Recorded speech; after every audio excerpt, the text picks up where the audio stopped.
The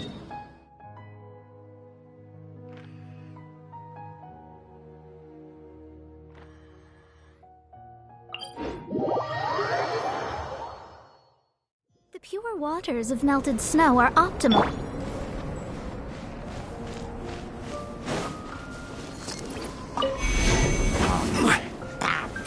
Solidify!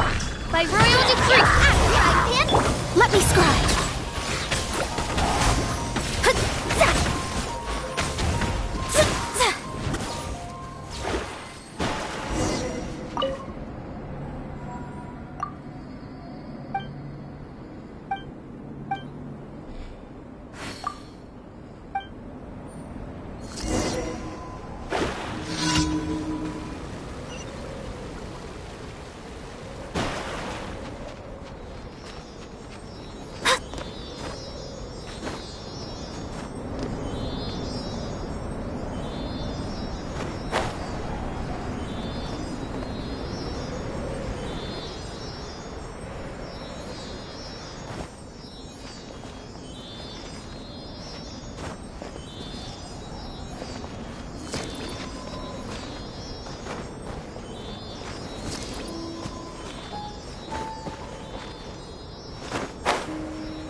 Stabilize!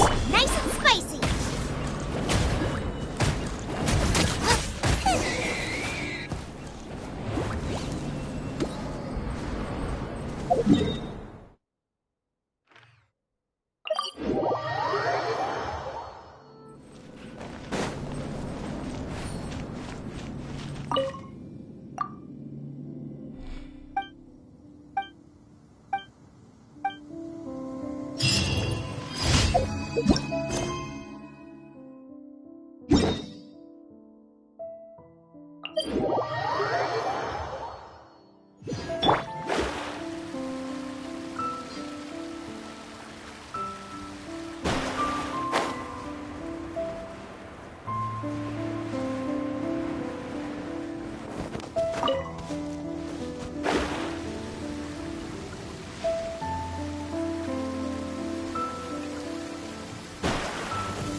With rain this heavy, not only are the stars clouded, so too is my glass haze.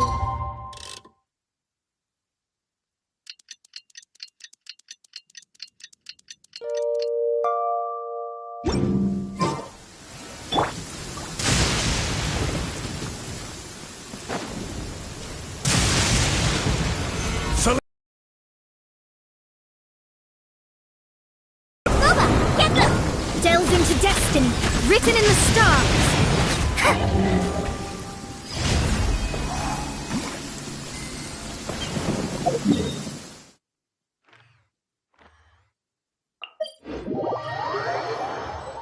One need not scry to know today's weather will be good.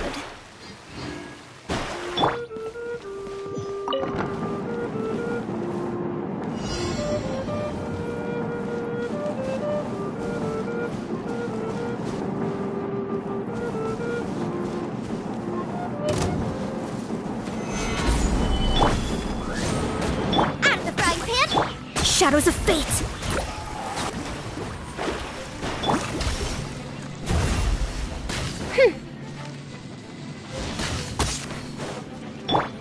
Nice and spicy!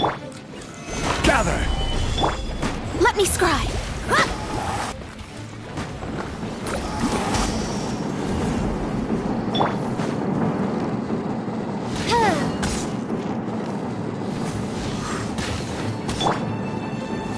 Stabilize!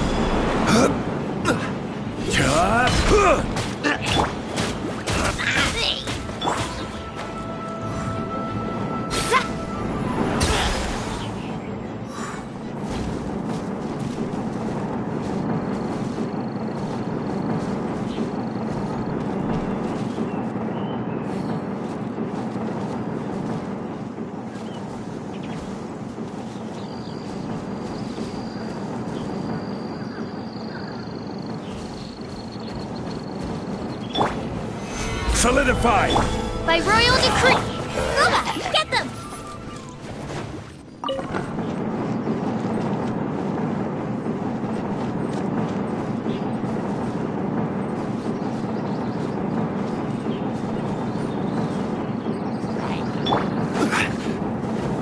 Stabilize! Midnight Phantasmagoria! Eat this! Nice and spicy!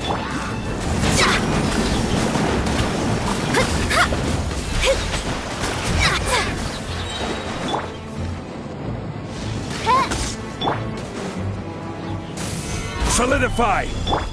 Odds revealed! Uba, get them!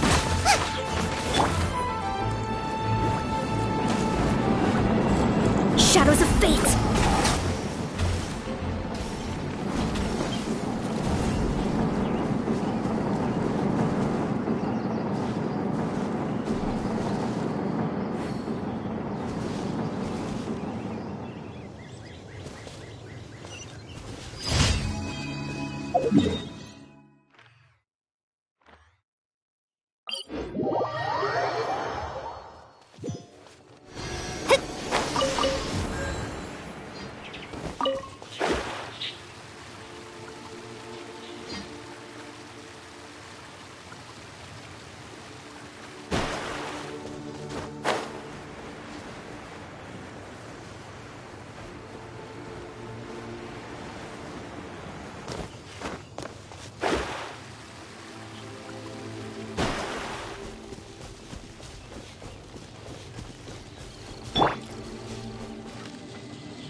By royal let me scry!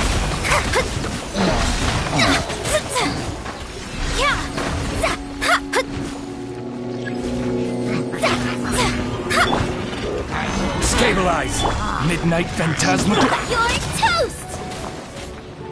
Nice and spicy! Shadows of fate!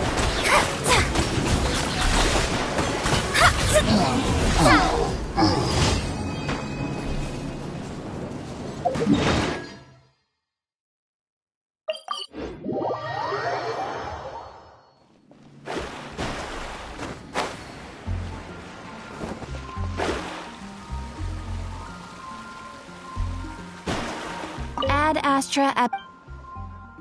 Thank you for Ad Astra.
first time we came here. Oh, Paimon remembers! Nahita's consciousness had been trapped by the doctor, but we followed the clues she left behind to help her.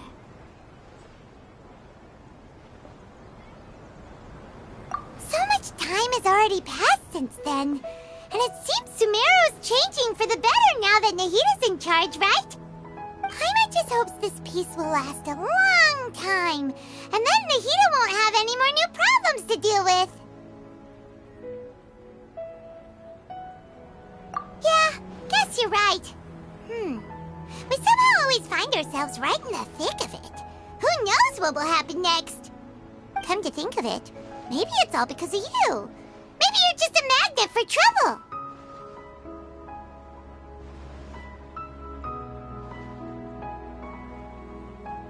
Huh? Me? Before Paimon ran into you, Paimon never ran into any trouble. At most, when she was super tired, Paimon got caught in some strange whirlpool and sucked out into sea. And even then, you fished Paimon out. Anyway, for Nahita's sake, maybe we should think about heading to our next destination for now.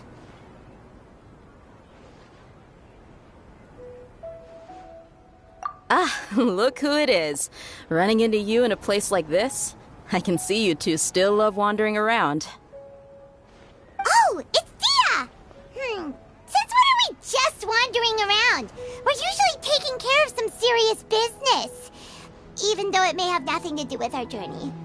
But never mind that. What brings you here?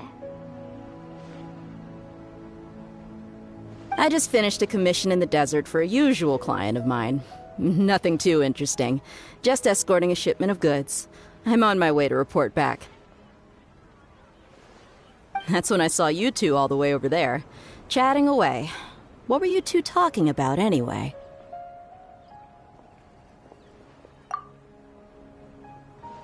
Huh?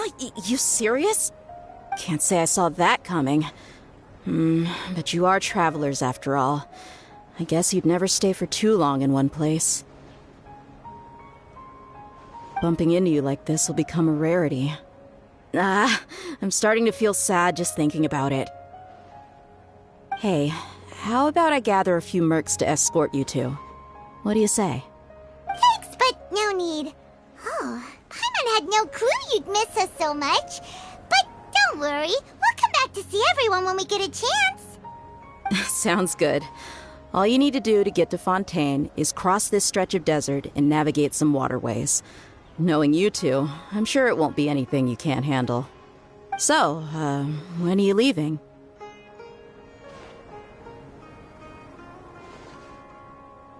Oh, wait a sec. Paimon just remembered there are still a few dishes in Sumeru that Paimon hasn't tried yet. Now, where's that list Paimon made?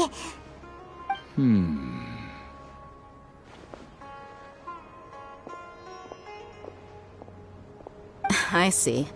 Guess you won't be needing a going-away party or anything. It's sad enough to see you go like this. Though, now that I think about it, Sumeru wouldn't be what it is today without you. Seems true heroes always prefer leaving quietly. By the way, should we go say bye to Nahita?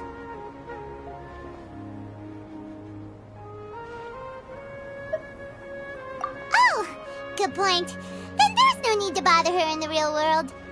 Then, I guess this is goodbye for now, Traveler in Paimon. Whether as a client or a friend, you're always welcome to come find me.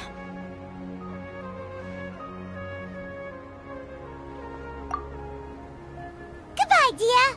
Bye-bye, Sumeru.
This must be Fontaine's port. Wow. Everything looks so advanced in Fontaine. Paimon's heard that the industry here is extremely developed, and there are all kinds of unusual machines. Just seeing the sights as a tourist is nice, but maybe it would be better if we found something to do. What do you think? Good idea! Nahida gave us loads of useful information. Seeking out the Seven is probably still our best source for information at this point. Yeah! The more we can learn, the better. So, what do you think the Hydro Archon's like? Will we get along? Nahida said that she has a very unique personality, whatever that means. To learn about a nation's god, start with the nation's people. There seems to be some locals talking over there. Let's go see if we can join the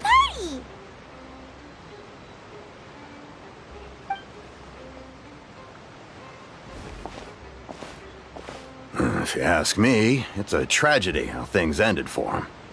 Clearly, he was a pretty decent person. Yeah, I didn't expect that kind of ending for him. I thought he would at least fight on a little longer for his family. I was...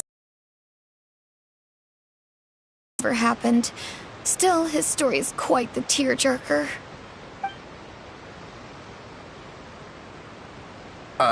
Excuse me. Can I help you too? I couldn't help but notice you standing here listening. Hi. We're travelers new to Fontaine, and we had something we wanted to ask, but you seemed to be really busy talking about some kind of play, so we didn't want to interrupt. Play? Oh, no. We're talking about something that really happened. In fact, it's a case that was just heard a few days ago. Really? Like, a real trial? But the way you were talking about it and the words you used just now made it sound like some kind of story. Well, good tales are often based on true stories, aren't they? And what you see in reality may also be someone deliberately putting on an act while harboring ulterior motives. Whether something is true or not simply isn't that important. The main thing is whether the story being acted out on the stage is splendid enough. Oh, but it looks like you're not from around here. You probably don't know that the Fontaine Court of Justice is called the Opera Epiclese, or more commonly known as just the Opera House. But, shouldn't court cases be treated a little more seriously than that? Not to question Fontaine's way of doing things. It's just that putting someone on trial is usually a very serious thing. No worries. Other visitors to Fontaine have wondered the same thing. You could say that we just don't want to waste the moving stories behind those cases. And as for your worries about whether the cases are treated with due reverence, we have the absolutely just and honorable Chief Justice Neuvillette, as well as the Oratrice Mécanique d'Analyse Cardinal, a machine created by the Archon.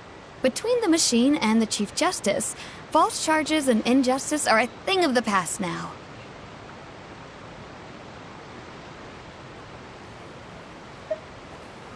Oratrice? Is it some kind of machine, too? Oh, Paimon's curious. We should check it out if we get the chance. Wait, Paimon almost forgot to ask you our question. Do you know what we should do if we want to meet the Hydro Archon? Oh, that's easy. Just go to the Opera House.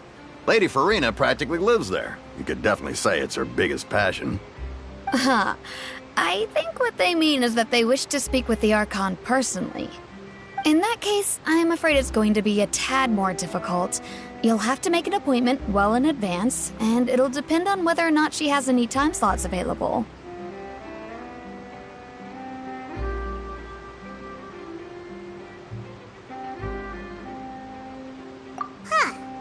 Is the Hydro Archon super busy taking care of official stuff? Wait, didn't you say that she's always at the Opera House? No. Lady Farina seldom takes an interest with the nation's affairs. The reason it's difficult to make an appointment is simply because she's incredibly popular. That's right. After all, she is the Archon. Though she may tend to get a little dramatic from time to time, people can't get enough of her. Huh. First time Paimon's ever heard of an Archon being described that way before. Wait! Paimon gets now! The Hydro Archon is kinda like a big celebrity here, right? Yeah, I suppose you could say that. Perhaps you could even say our mascot. Hang on. This is still Fontaine's Archon you're talking about. You should show some more respect. Yes, you're right. I guess I should at least try to be a little more respectful in front of visitors. Otherwise, I might get arrested and find myself face to face with Monsieur Neuvillette. Come on. Sure, there's a lot of laws here, but nobody's going to be arrested for saying something disrespectful about the Hydro Archon.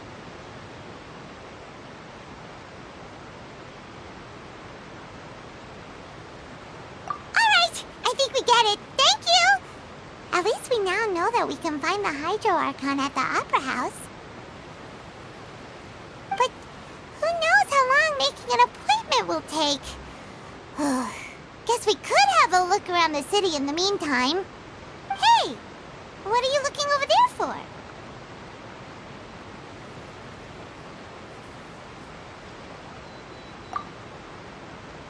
Huh.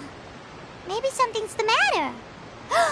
She isn't going to jump into the water, is she? Maybe we better go check on her.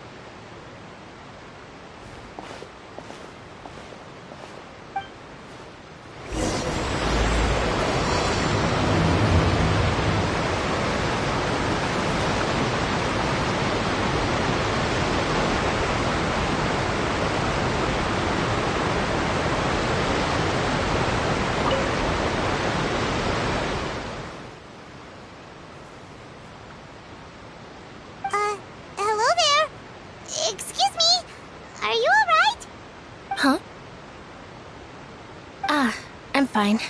Thanks. Oh, okay then. We just noticed that you seem to be worried about something. About many things, actually. But there's nothing I can do but just keep my troubles to myself. I was just reminiscing about a place my brother and I would play when we were kids. It was just atop that hill over there. See? You're pointing at the sea. Wait, are you saying that you and your brother lived in the water? Though people call the waters around Fontaine a sea, it's actually just an inland lake that's filled with fresh water. And though I can still see that hill clearly in my memories, now it's been completely submerged. He would skip and jump, tossing sand in the wind. The sun shone brightly, and the air was filled with the scent of the sea. But now, the water is gradually swallowing our memories. It won't be long before it swallows us. Sorry. Paimon doesn't really get what you mean.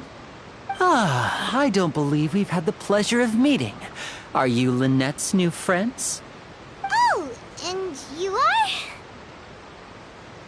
Thanks for looking after my sister. She often comes here to reminisce about our childhood, that's all. There's no need for any concern. Oh, allow me to introduce myself. I'm Linny, and this is my sister Lynette. If I had to guess, I'd say you must be travelers from abroad. Nice to meet you! Paimon is Paimon, and this is the Traveler. We just arrived in Fontaine. We were just talking with your sister. Even though we didn't really get what she was saying. I see. It's unusual for Lynette to be so willing to talk with anyone. In fact, she seldom speaks at all. I'm usually the only one she ever talks to. Oh, really? Then you two are just like us! Paimon's always the one talking for some reason.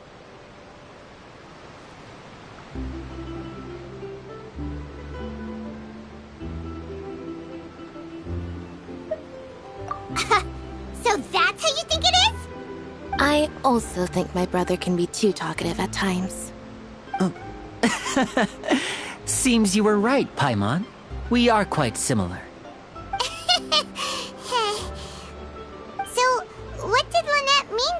when she said that the water is engulfing your memories, and that it won't be long before it engulfs you too. Oh, that. It's from a prophecy that's been circulating in Fontaine for some time now. Well, I suppose prophecy isn't exactly the right word, because that implies a certain amount of uncertainty. There's no doubt about what's happening in Fontaine now.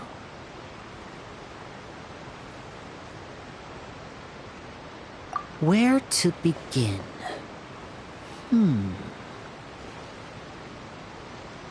Let's put that question on hold for a moment.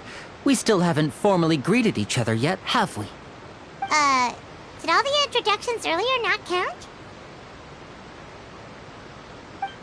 Hello, traveler.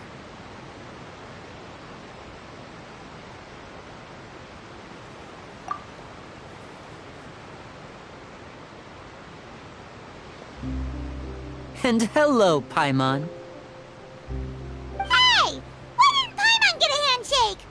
You're not poking fun at Paimon, are you? Please, don't take offense. Just consider it a sort of etiquette we have here in Fontaine when making new friends. You should remember it. It might prove useful. Oh, all right then. Well, Paimon's just happy to have a local friend now. By the way, we were just getting ready to go to the Opera House to meet the Hydro Archon. Would you be able to show us the way? So you're going to see Lady Farina? No problem at all. In fact, I was planning to go to the Opera House later myself. I'll gladly take you once I finish things here. Please, follow me.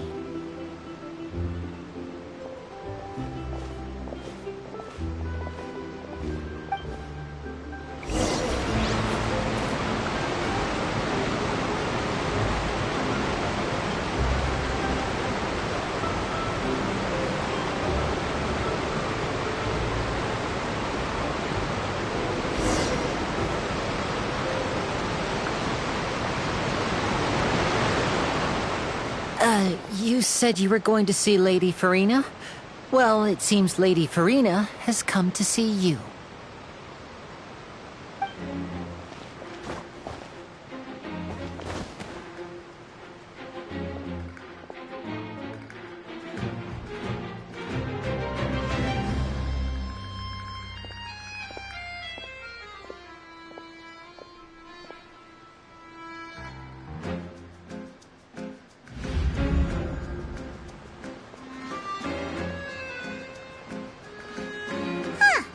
So, she's the Hydro Archon? But how did she know we were looking for her? My dear people, rich and poor, those with cup in hand and those with nothing at all, raise your glasses in celebration. If you don't have one, then just raise your hand in lieu.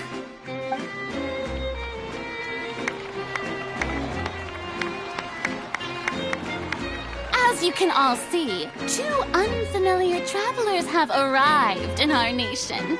Come, let us make a toast in honor of this traveler and her companion who have journeyed here from distant lands.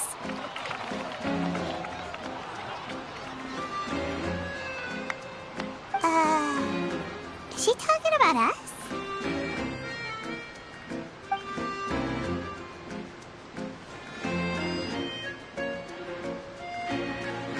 I've long heard of the turmoil and chaos you've left in your wake as you visited other nations.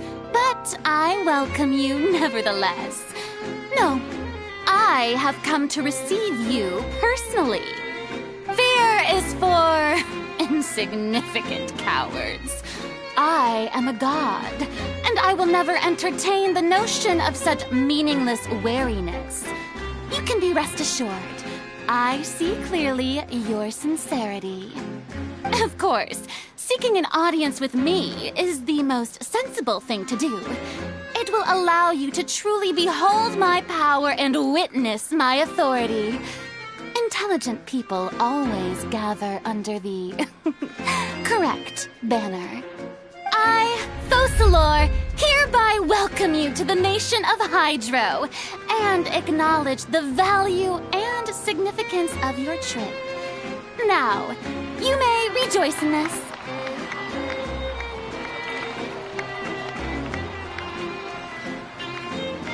Yeah, Paimon still can't believe it. Feels like we've only been here for a few minutes. But the Hydro Archon's entrance was, how should Paimon describe it? A little over the top? Miss Hydro Archon? How did you know we were coming? I see. As Outlanders, you inevitably lack even some of the most basic understanding. Don't forget that even the gods can be divided into the mediocre and the excellent. I suppose it's only natural for you to be awestruck by my abilities. You had best stop and consider. Do you really have the noble qualities and etiquette necessary to communicate with a god? All it takes is a flick of my finger for me to know everything about you. Whoa. Talk about sounding high and mighty.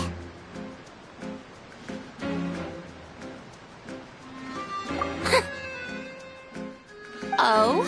What's with these looks?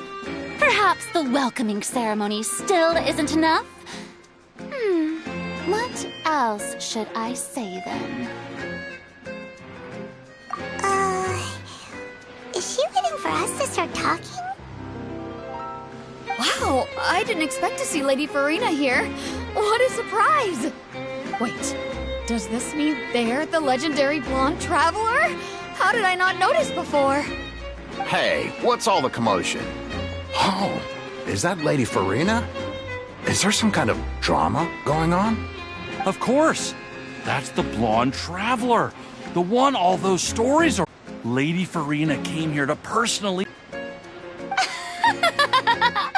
Yes, but don't get too excited now. My dear believers and spectators alike tend to get quite rowdy, and despite the noise, I've come to tolerate all their ruckus.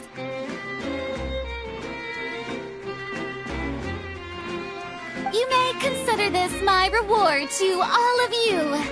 I have determined that there will be an epic duel between myself and this traveler from another land, just as you were hoping to see. Now she wants to fight? Aren't we getting a little ahead of ourselves?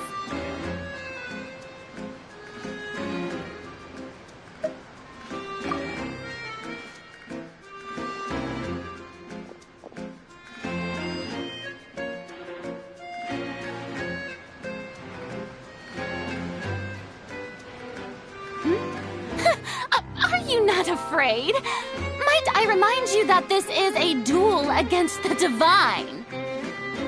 What are you trying to do, traveler? Provoking a god in front of her people? Stand down, Clorend. I admire her bravery. Few have the courage to draw their sword against a god. She is obviously a true warrior. Unfortunately, people nowadays only crave to be thrilled, and a mere duel will not slake their thirst for excitement. Huh. Yeah, she's right. Just a duel wouldn't be all that interesting. On Araneus, criminals are always requesting duels to defend their honor. They're getting a bit old, to tell the truth. You see. Then, as the god of justice, I shall face this traveler in another kind of duel. A duel in court! Oh, all right! Now that'll be worth seeing! Right. This is Fontaine, after all. Such a grand opera house, it would be a pity not to use it. Why do you care so much about the crowd's reactions? Seems you've spent a little too much time in the opera house. Besides, how exactly do you plan to have a duel in court? You mean you're going to put us on trial?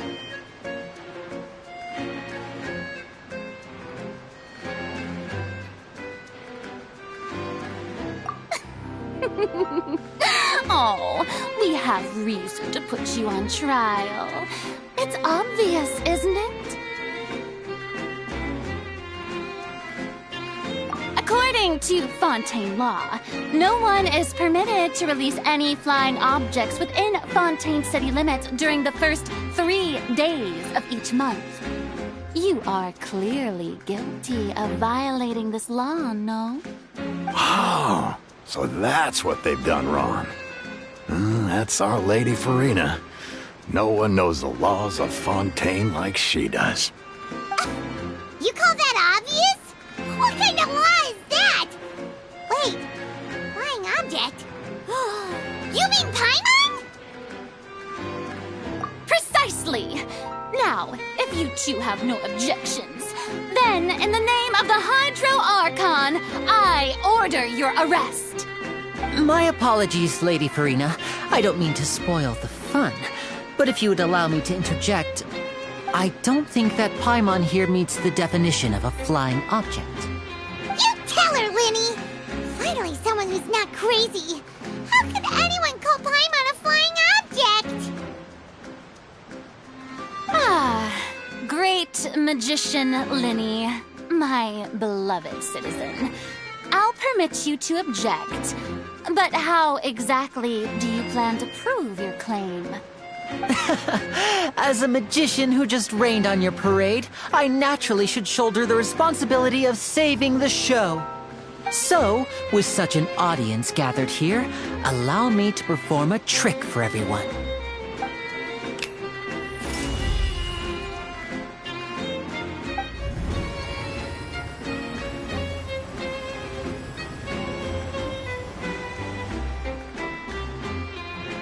Ta-da!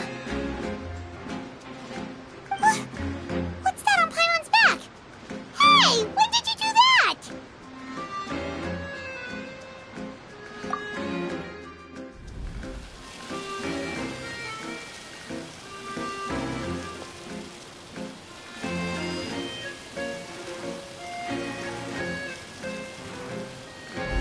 There.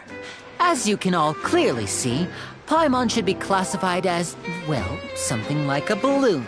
This rope has been in the Traveler's hand all along. It was just that no one could see it before. Huh? You call that magic? You've got to be joking.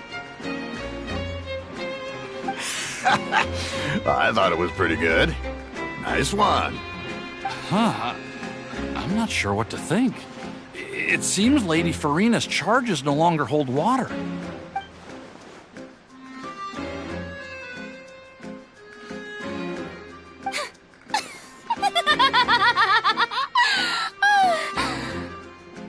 Amusing. Very amusing, Linny. Just the sort of unexpected twist that I enjoy. With you here, today's performance can finally be called complete. Performance? You see all this as a performance? In which case, consider the matter of your trial resolved. The god of justice will not bring charges against an innocent person. But when there are valid grounds, I will not only judge travelers from abroad, but even the gods of other lands. I look forward to seeing your upcoming performance at the Opera House, Mr. Linny and Miss Lynette. That's enough for now. Toodaloo!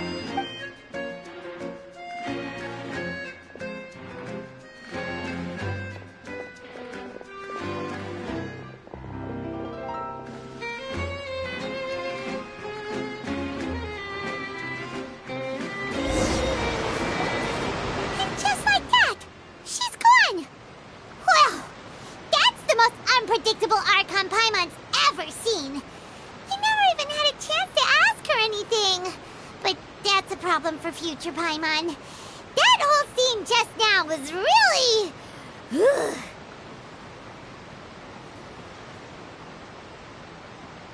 Don't mention it. I just happened to remember that there was such a law, so I did a little preparation, just in case. I didn't think it would actually come in handy. So, now do you see what kind of god Lady Farina is?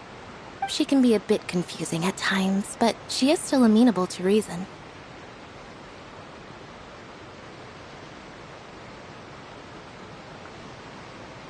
Anyway, had no idea you were a magician, Linny. It sounded like you'll be performing at the Opera House, right? I just know a few simple tricks I use to make a living. Lynette is my assistant. It will actually be my first time performing on the most prestigious stage in Fontaine, the Opera House. But isn't the Opera House where criminal trials are held in Fontaine?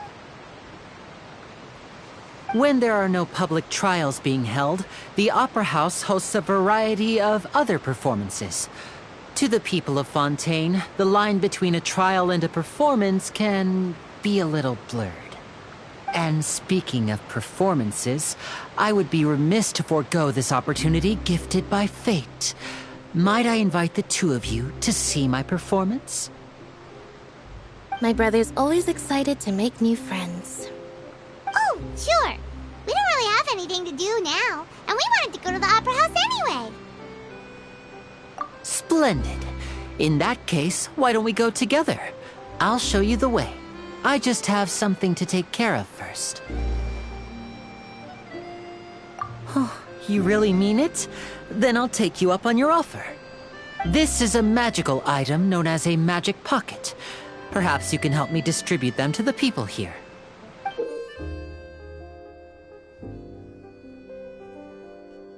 Huh? What are they going to use it for? About that...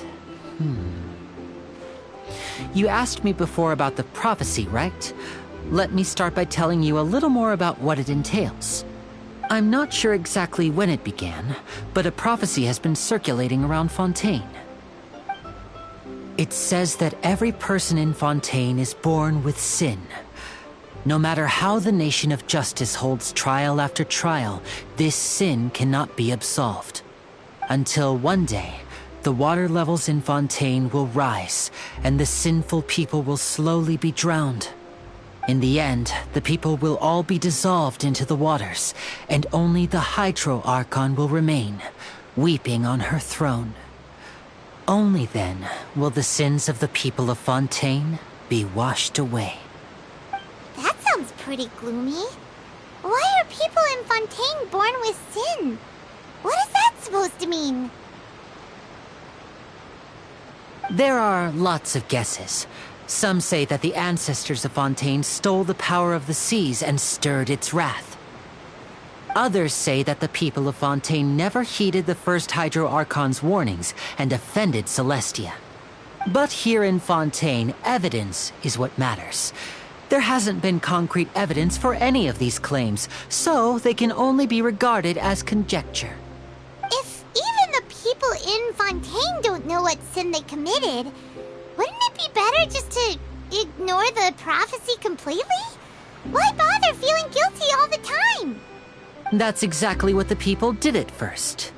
But in the last few years, the water levels in Fontaine have actually started rising.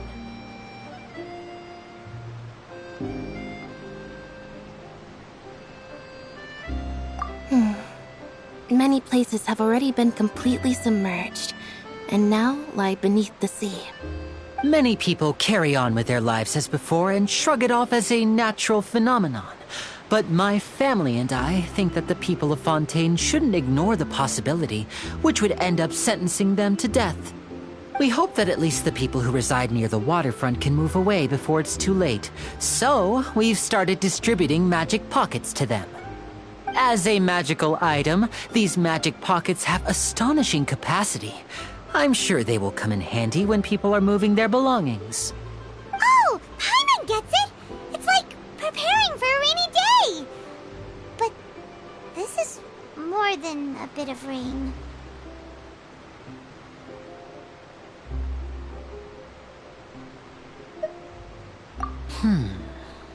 Perhaps only absolute power could ever contend with such a catastrophe. But who knows? We're just tiny specks in the grand scheme of things. Now, if you'd like to help, then please give these magic pockets to anyone nearby. Be sure to convince them to take it, regardless of what they say.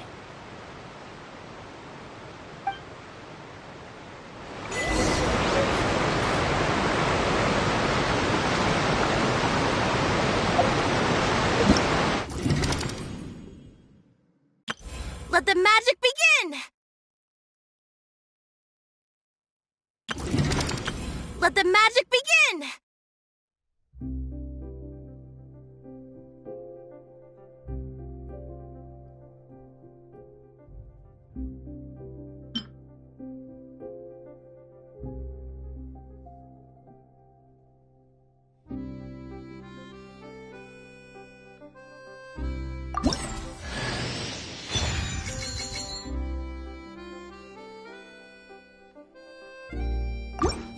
Let the magic begin!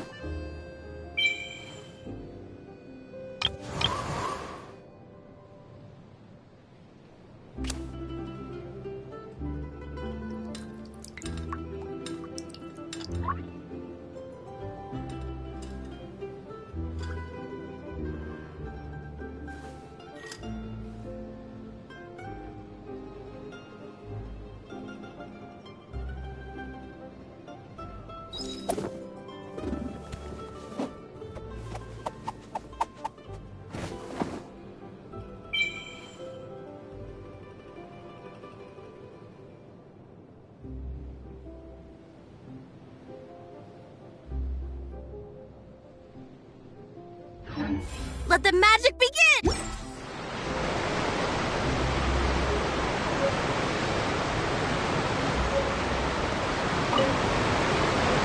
What's this? Ah, so you also believe in the prophecy. Keep it. I won't have any use for it. What? You mean you don't believe in the prophecy? No, I believe in the prophecy. But I also believe in another story. The story says that people once lived in the ocean. They were one with the ocean and couldn't live apart from it. But as time wore on, people desired to live on land and developed blood vessels, encapsulating the sea within their bodies. Thus could people set foot on land. So, if you ask me, when the water rises and takes us all, it'll be like we're going home. Oh, we hadn't heard that one before. But people can't live underwater. They'll die. You should probably still take it. All right, I'll take it. I guess I just feel that being dissolved into the water doesn't necessarily mean death.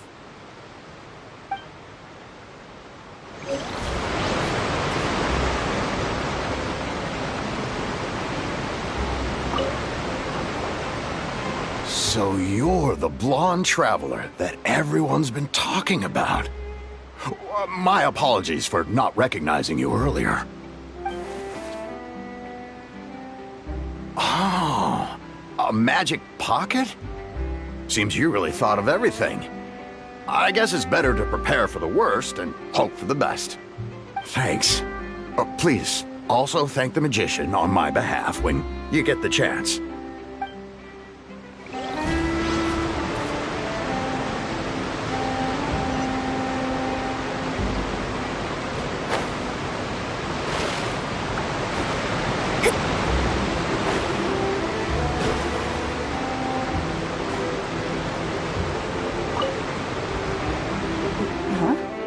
I don't want that thing. Way I see it, if the prophecy's true, it's still gonna be a long time before the water can cover everything. Life is all about living in the moment. What use is there in worrying about the future all the time? We'll cross that bridge when we get to it. You should still take it. You never know when it'll come in handy. Oh, all right, fine. Thanks. It's just that if I start moving, that means I've already given up on the life I have now. I'd really rather not.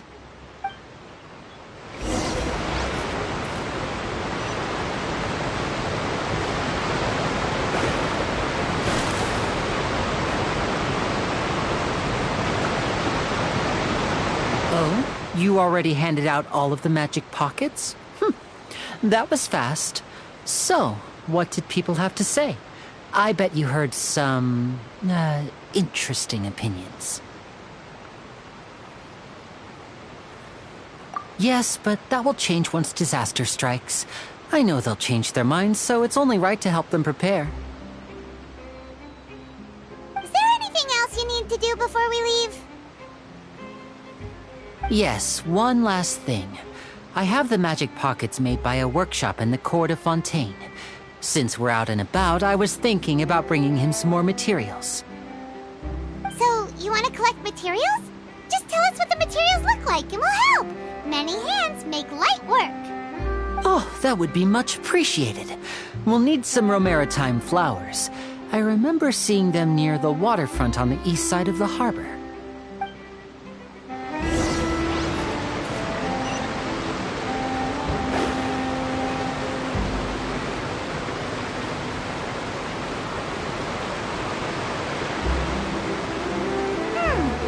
It seems we have to use Hydro to collect Romaritime flowers.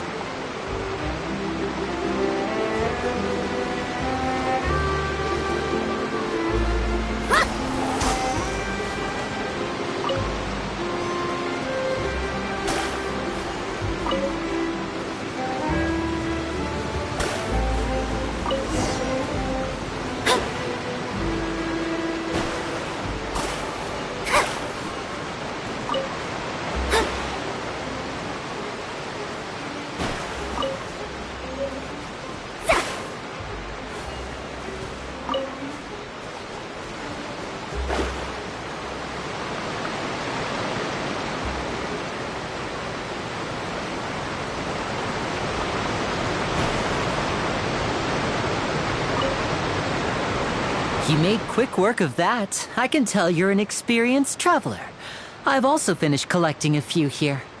Maybe next time you'll feel like helping too, Lynette. No way. I'm in power-saving mode today. Otherwise, I fear I may not have any energy left for the performance at the Opera House. Fine. Though the performance is still a long way off. Now that we're finished here, we should get ready to head back to the Court of Fontaine. So, we're going to the Court of Fontaine before we head to the Opera House? Good. Paimon wants a tour of Fontaine's largest city and try...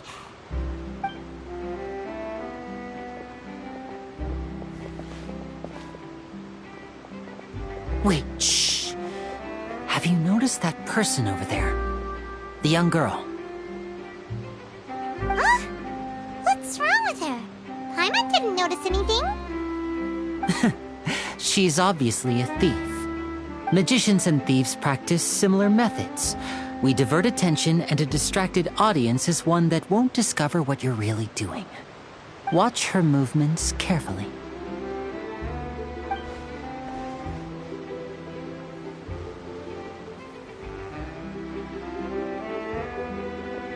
Oh, he's right! Shh, keep your voice down. We need to think of a way to catch her, but it seems she's very alert. Perhaps we should split up. You two can ride the lift over there and wait up top. I bet that'll be her escape route if she tries to run. All right, let's go.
This world is full of unsolved mysteries.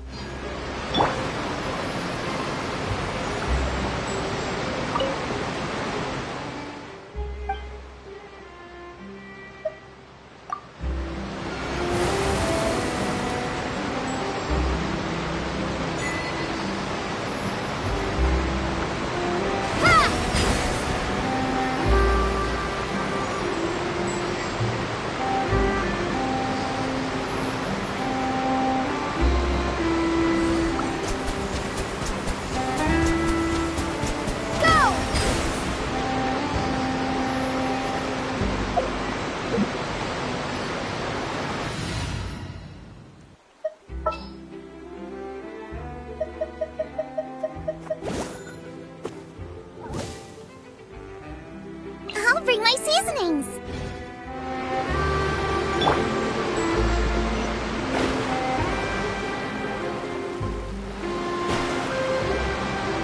This is the spot where Linny wanted us to wait.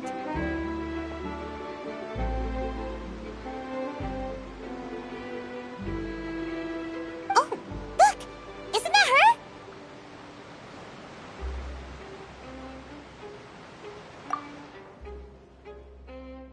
Oh no! Did she notice us? She started running the other direction! What should we do? Should we chase her?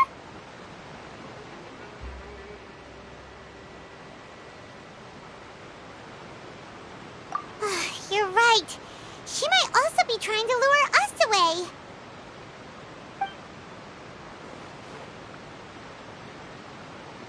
Nothing's happened for a while now. Paimon wonders if Linny caught the thief.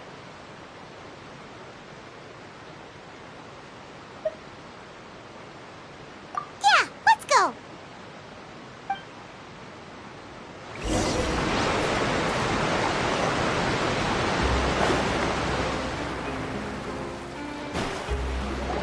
Are you sure that's all she took? You should check to make sure you're not missing anything else. No, that was all. Oh, I can't thank you enough. I didn't notice a thing earlier. Anyway, I should be going now.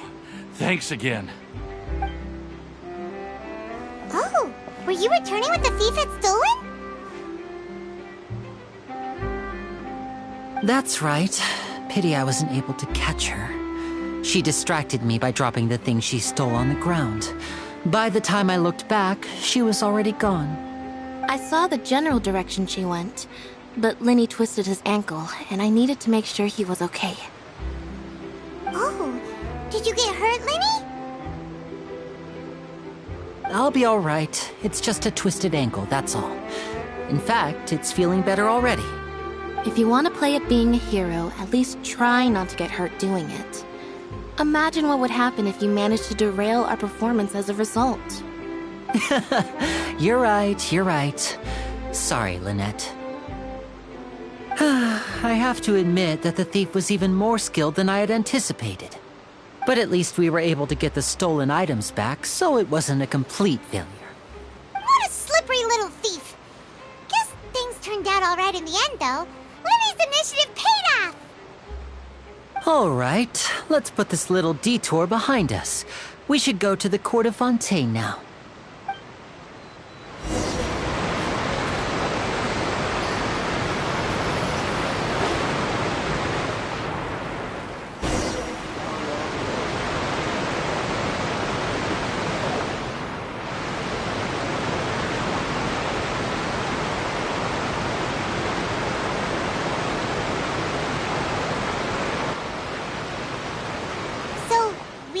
This thing to go into the city? What an ingenious way to get around! People in Fontaine really know how to use water! This is an aqua bus. It allows people to travel between several key locations around Fontaine. It's pretty convenient, but the ride can become a little dull after a while. The scenery is always the same. That's why it's better to travel with friends. So you mean it's still boring even when I'm riding with you? No, that's not what I meant. It's just that, well, you don't really talk that much. Besides, it doesn't really feel like a real trip when it's just the two of us. It's the same as being at home. Whatever. Guess that's what it's like to be an older brother. It's about time for us to leave. Let's get on board.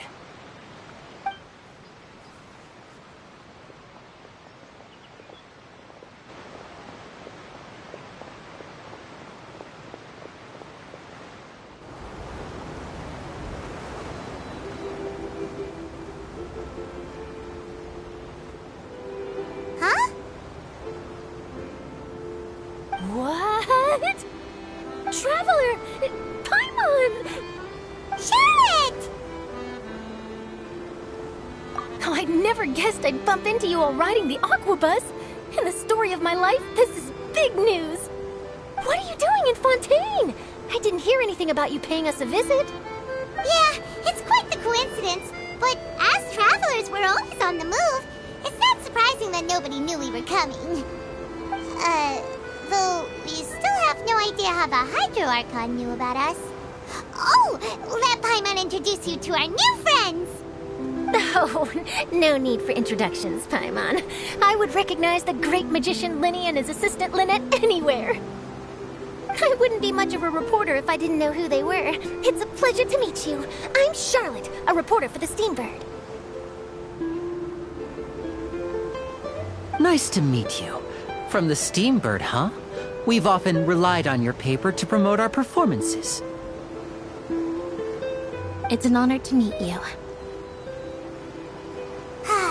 Now that everyone knows each other, Fontaine suddenly doesn't feel like such an unfamiliar place. So, what have you been up to lately, Charlotte? Any big news? Not too much. When there isn't any breaking news, I mainly cover the trials at the Opera House. You could still manage to keep readers' attention as long as you tell things from a clever enough angle, even if it's the same old topics. For example, reporting on how a scammer once deceived vulnerable girls into relationships, or how a financial criminal was once so poor that they ate a single piece of bread for 5 days.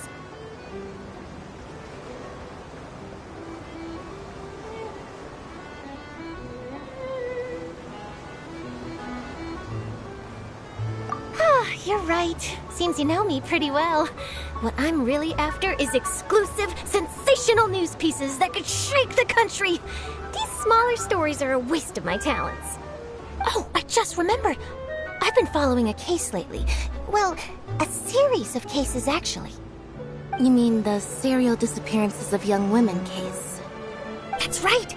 These stories are the talk of the town right now, and it's probably the most mysterious case we've ever seen. If I'm the first with a draft ready to publish when the case is finally cracked, and it's the headline story in the Steambird, oh, when that happens, I bet all the other reporters will shed tears of envy.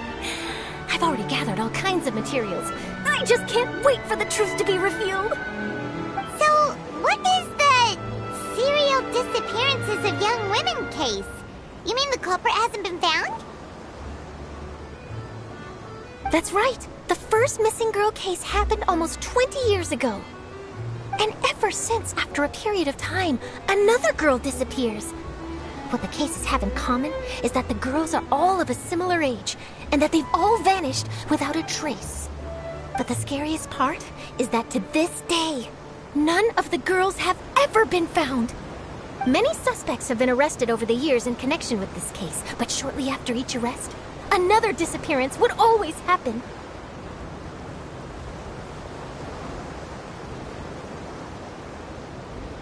Yes, it's possible. But either way, I believe that every case has some precise truth behind it, waiting to be exposed. Yes, I agree. And at the very least, the family of those missing girls deserves some sort of explanation. I just imagined for a second what I would do if Lynette were to suddenly disappear. I'd pay any price to get her back, and then find a way to track down the culprit. Please don't imagine that, Linny.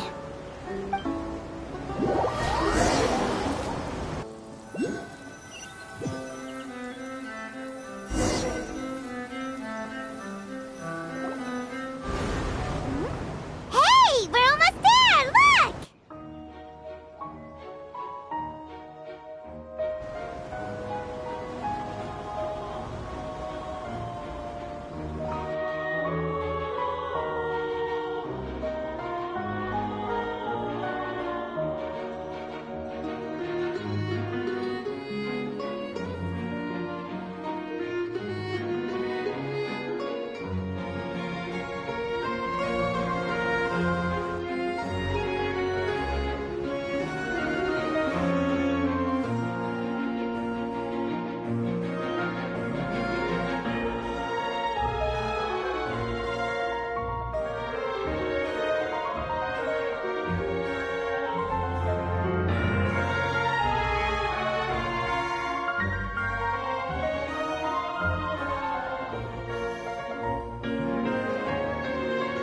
Well, I really enjoyed chatting with you.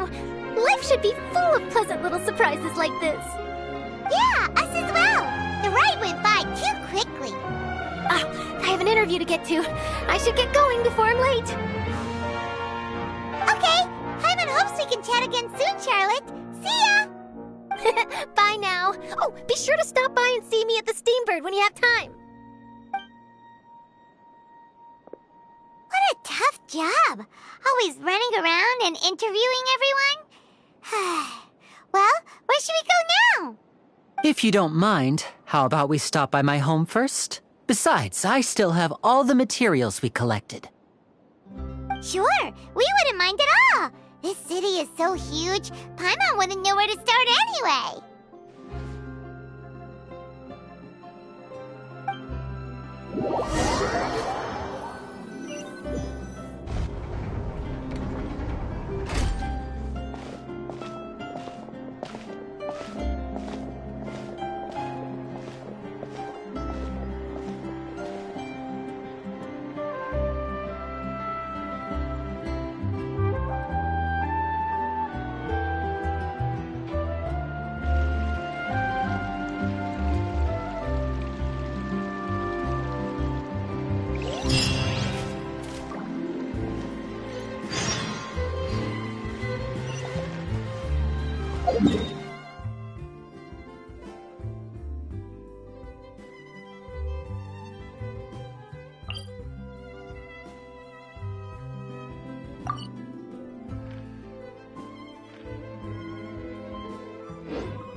Welcome to the court of Fontaine. Please watch your step.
This is our current abode. Ah, Fremine, you're home. Where did everyone else go? I have some new friends that I would like to introduce. Oh, they all just went out a moment ago.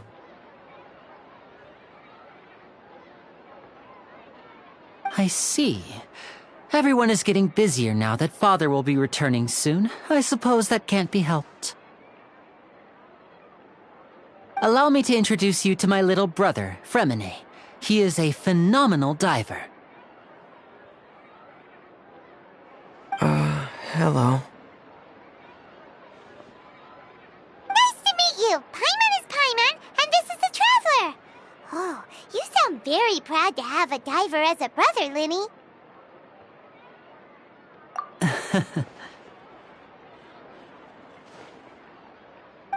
Linny, could you come here for a moment?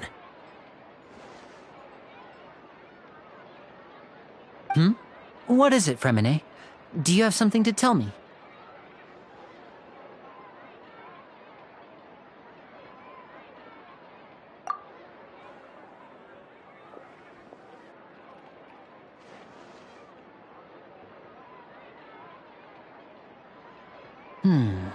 Okay, I see. Is everything all right? Oh, it's nothing. We were just discussing a little housework. Sorry for the interruption. Oh, before I forget, the Traveler and I collected more materials to make magic pockets. Were you able to get any, Fremine? Yes, I went diving and gathered lots of materials. I was about to give them to you. That's our Fremine, always quick with the underwater work. All right, I'll take these to the workshop.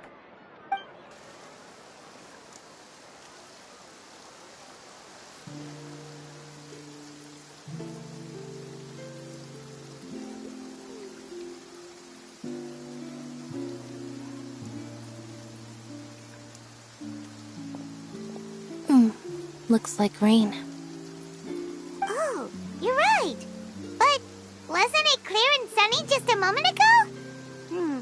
Fontaine's weather sure is weird. I'm afraid that's just how it is here. It often rains on days where there are trials being held in the Opera House, but don't worry, it'll clear up soon enough. What's wrong, Fremine? There's a legend about the rain that I tend to believe. It's said that a dragon of water once resided in Fontaine. Though we don't know where the dragon went, every time it weeps, the skies will cloud up and pour out rain. When I was a child, my mother told me that if I wanted to go outside and play, I should yell toward the sky at the top of my lungs. Hydro Dragon! Hydro Dragon! Don't cry!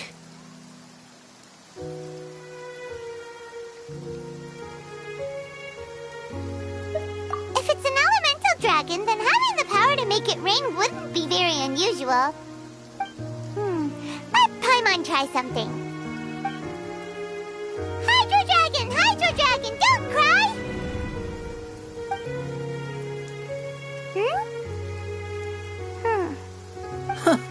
Doesn't seem to be of any use. It is just a legend after all. You know, you might be a more popular magician if you understood the concept of romanticism. Or could at least play along. Sorry. It might be because we've never met the Hydro Dragon. Perhaps it can't be comforted by the words of strangers.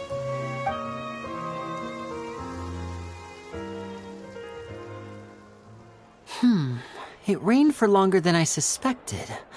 Oh, it's already getting late.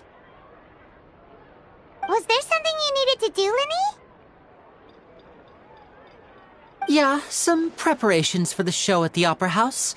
I need to find a way to catch the last aqua bus of the day. On the day of the performance, just ride the aqua bus to the island of Araneus.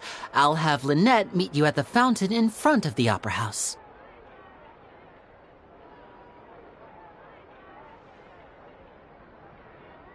Oh, are you leaving now? What is it, Fremine? I'm in a hurry. Oh, I get it.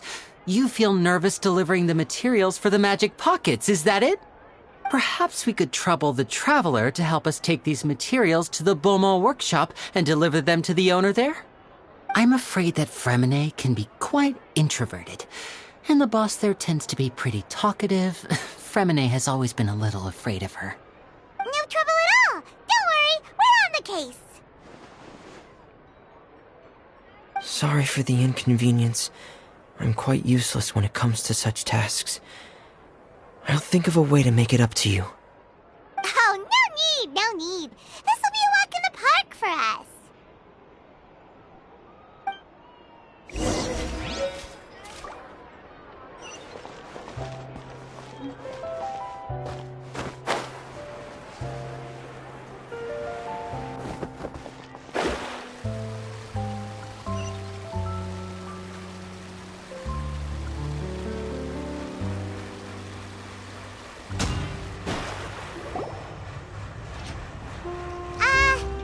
Hello? Is there anyone here? Oh, hello there. New customers? Looking to buy, or do you need something made? Or perhaps you're just looking for a chat with me. Oh no, we're just here to deliver some materials. Here they are. They're for making... what were they called again? Ah, these must be for magic pockets. I could tell right away. I've already made several orders worth now. No need. They've already prepaid several batches worth. When they told me what they'd be using them for, I even offered them a discount. But they insisted on paying the full amount, saying that I had a business to run. It seems both their hearts and their pockets are made of gold. Whoa. So, is Linny actually loaded? I can't say for sure, but who knows? Maybe there's good money to be made being a magician in Fontaine. Hey! Is this machine what you use to make stuff here? It looks really advanced. Why use your hands when a machine can do the work? It would be a waste not to use the latest technology, and wasting is a kind of crime. But where does a big machine like that get its power from? Well, it's a little complicated. I'm not sure I can put it in layman's terms for you. But basically, everything we usually use here in the city is powered by indemnitium. It's a type of energy that's produced from trials. Huh? How can trials produce energy? Well, I'm not completely sure of all the details myself, but basically, when a trial is in session, the Oratrice Mécanique d'Analyse Cardinale harvests people's belief in justice and converts it into energy to be used all around Fontaine. So that's what its other function is? Paimon heard that the Oratrice was created by the Archon to make judgments. But Paimon still doesn't get it. How could something unreliable like people's beliefs be turned into a stable power source for these machines?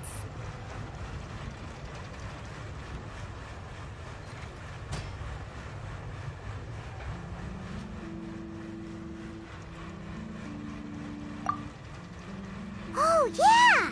So that means the Hydro Archon relies on the machine to take the energy created by belief and turn it into power for all of Fontaine, right?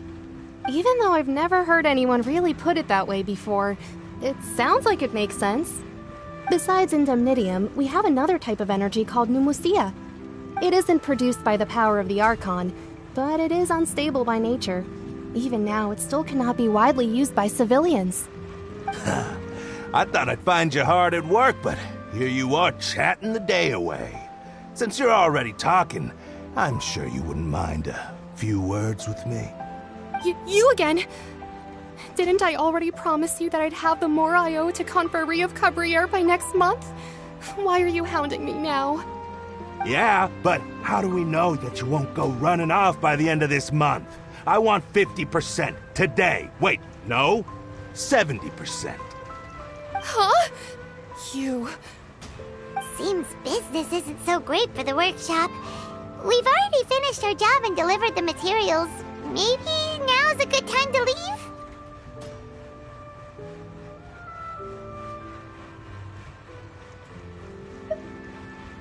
Hey, hold on! Before you go around trying to collect payments, why don't you settle your own debts first? If Confrérie of Cabriere wants to poach clients from Northland Bank, that's fine. But I'm afraid you still owe the bank a hefty sum of mora. So why don't we work things out between us first, before you get back to your little conversation here? You're from Northland Bank. But we said we'll pay everything we owe next month. Why are you hounding me now? Traveler, Paimon! I didn't think I'd run into you here in Fontaine. What are the chances? We're surprised to see you too! What are you doing here in Fontaine? You didn't want to stay in Snezhnaya?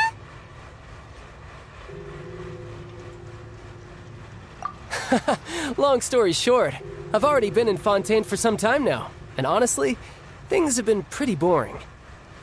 But it seems that fate brought our paths together today. Not only will I have some good friends here now, but ones who always seem to find trouble. Either way you look at it, it seems things are going to get a lot more interesting now. Pretty sure we'd want to avoid anything that you'd find interesting. Besides, our trip here has gone pretty well so far, right, Traveler?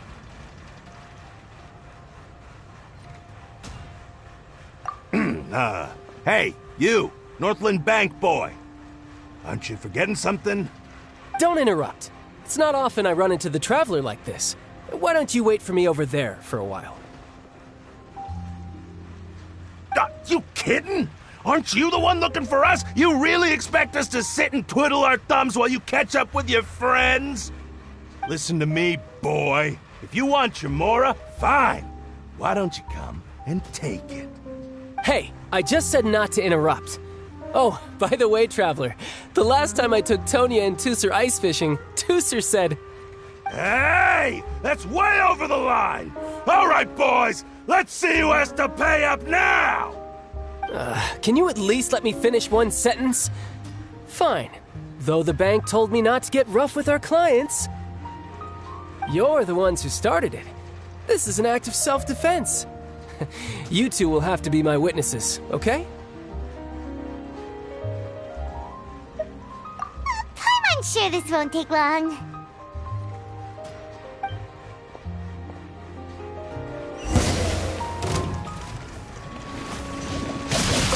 Shouldn't let your guard down.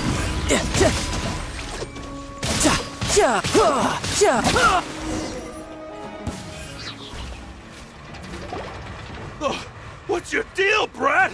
How are you so strong if you're just a staffer from Snezhnaya's Northland Bank? Wait, don't tell me you're...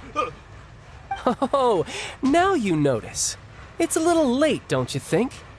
Just make sure you understand that you don't mess with Northland Bank. Got it?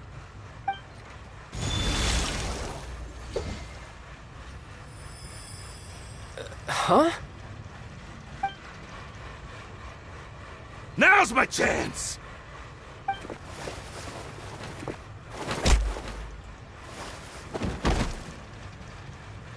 Huh. That was weird.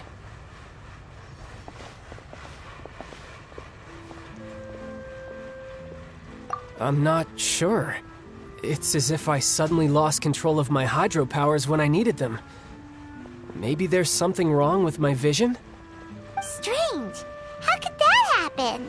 First time Paimon's ever heard of someone losing control of their vision.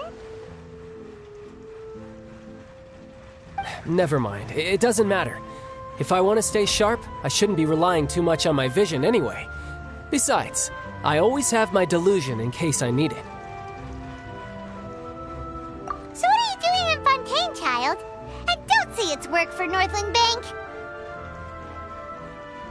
Well, I guess it's because I've been in a bad mood lately. Huh? What kind of reason is that? Wait, since when do you feel down about anything? I don't know. Maybe I still have a lot to learn about myself. But recently, there seems to be some sort of restless power stirring inside of me. And I don't know why, but every now and then I feel like I'm in a terrible mood. Maybe you losing control of your vision just now is connected with that power you're feeling inside.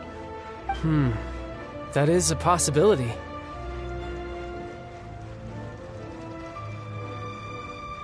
I can't remember if I ever mentioned it before, but when I was 14, I fell into some unknown abyss. It was during that time I learned nearly all of my abilities. The one who took me under her wing and taught me was named Skirk. She was always quiet and very mysterious. Nobody knew where she came from or what she had been through, and she was always very strict when teaching me combat techniques. One time, I asked her why she was willing to take me on as an apprentice. From what I could make of her answer, it was because I had awakened it, and traces of it remained on me. She said that all my combat training would be useful in the future. But what is it? What did you awaken? She never explained that, but my guess is that it's related to a dream I saw when I had just fallen into that abyss. In my dream, I was in the deepest depths of the sea, and the boundless seabed was all around me. But in front of me appeared a whale that was so massive, I felt like I couldn't breathe. A whale? Oh, that sounds familiar! When we fought against you before, you summoned a huge whale that seemed to leap at us. Is that the one? That's just an abstract form of a whale that I create using my elemental powers. It takes that shape because the scene I dreamt of the whale has always been stuck in my mind. I'll never forget it. So you used the whale as inspiration for one of your moves? Huh. Seems a little twisted to Paimon.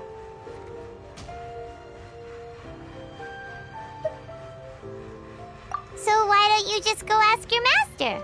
Maybe she knows the answer. You make it sound so easy. Ever since the incident I experienced there, I've never stopped searching for Master Skirk and that unknown abyss. But it's been years now, and I've still found nothing. There isn't even a trace of the place where I remember falling into the abyss. Oh, it sounds like some kind of ghost story. Yeah, I'm out of leads at this point, but there's nothing more I can do. It seems that strange encounters in this world tend to be elusive like that. Oh, seems the time really flies when I'm talking with you. I just remembered I have somewhere else I need to be, so I should get going. What? More work for the Northland Bank? No, it's more of a personal appointment. Lately, I've been sparring with some of Fontaine's official champion duelists whenever I'm feeling bored. Official champion duelists? You mean it's their job to duel? Yep, in Fontaine, before a criminal goes to court, they're given one chance to defend their honor by requesting a duel with an official champion duelist. The champion duelists are all-powerful fighters selected from among the nation's best. And the duel itself is a no-holds-barred fight with no specified stopping point. So engaging in such a duel is regarded as a symbol of defending your honor. If a criminal manages to win the duel, they'll be acquitted. But if they lose, they'll have no choice but to stand trial. And the worst-case scenario is that you're simply killed in the duel. Though it's rumored that Fontaine has a death penalty, from what I can tell, no one has ever been officially sentenced to death. So really, the only people who opt to duel are those who have suffered a grave injustice in being accused, or those who greatly value their honor. Otherwise, why gamble with your life? So, do many people actually get out of their trials by winning the duel? Apparently, it's exceedingly rare for anyone to actually win. Fontaine probably enacted this system as a way to show that the nation respects the honor of its citizens. Besides, none of the champion duelists are to be trifled with, which is exactly why I was itching to face them as soon as I got to Fontaine. Apparently, the one I'm meeting today, Clorinde, is the strongest of the champion duelists. I had been asking her for some time before she finally agreed to face me today. Well, that's child for ya. Paimon feels like we heard that name somewhere before. Clorinde. Huh.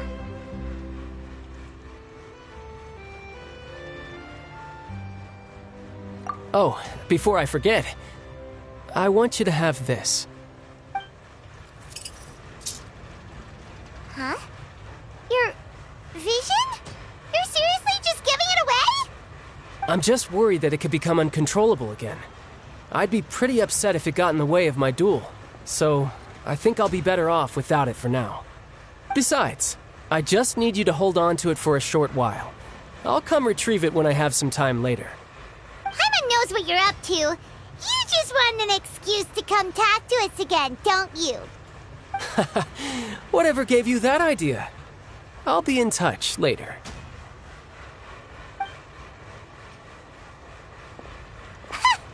That sneaky guy. He said he's been feeling down lately, but he seemed the same as ever to Paimon. Well, seems we don't have much to do for now. We might as well walk around and see the city before Lenny's performance.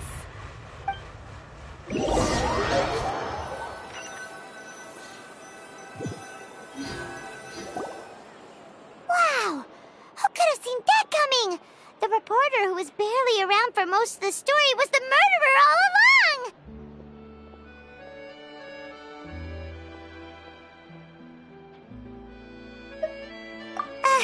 Sorry.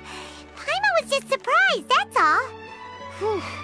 Paimon never saw that twist coming. The murder mystery novels here are amazing!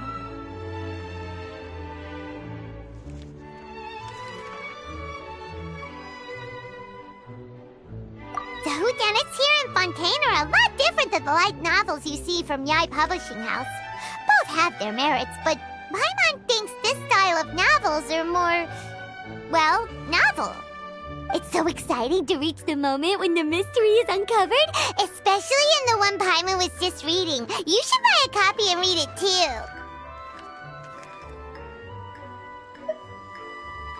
Oh, sorry about that.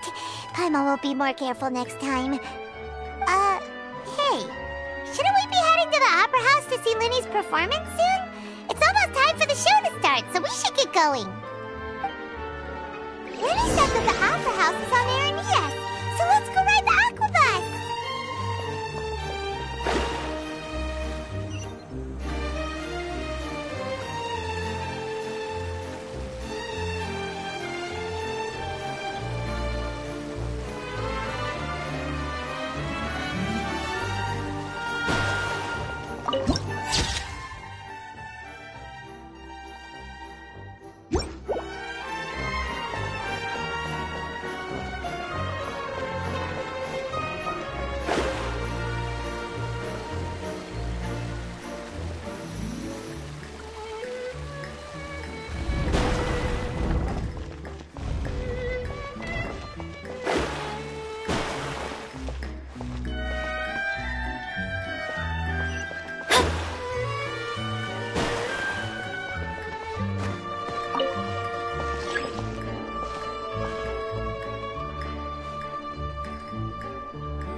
Door to Fontaine.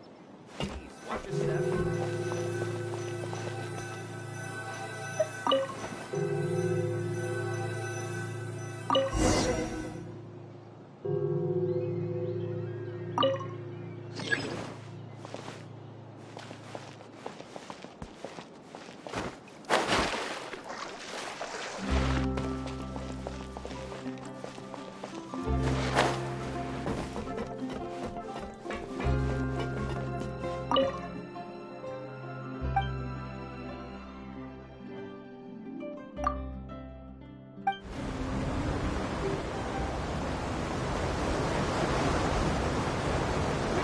Welcome to the Navia line. I am Elfan. The boat will be departing imminently.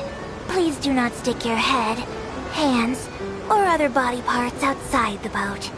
The Aquabus operator is not responsible for any accidents or injuries resulting from doing so. Also, please remember to buy the Steambird, though I don't read it myself. The destination of the current tour is Aranias. Points of interest worth visiting include the Fountain of Lucine and the Opera Epiclese. If you look to the left in the direction we are currently traveling, you will see the famous Fontaine Research Institute up in the sky. An experiment gone wrong turned new sightseeing opportunity. Human ingenuity truly is a wondrous thing.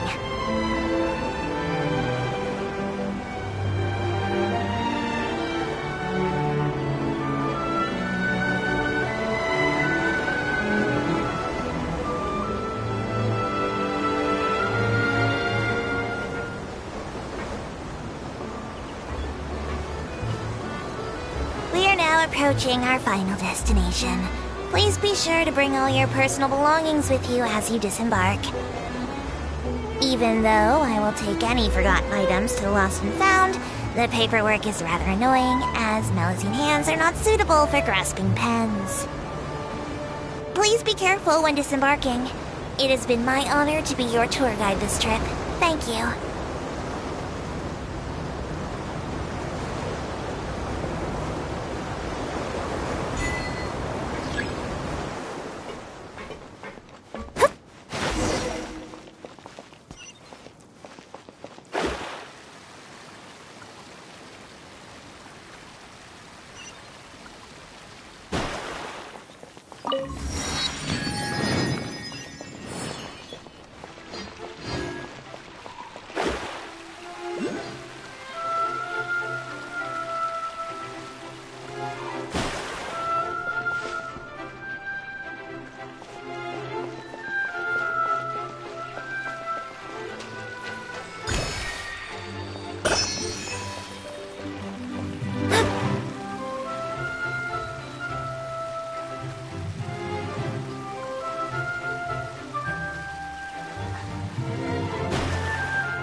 Forward to it.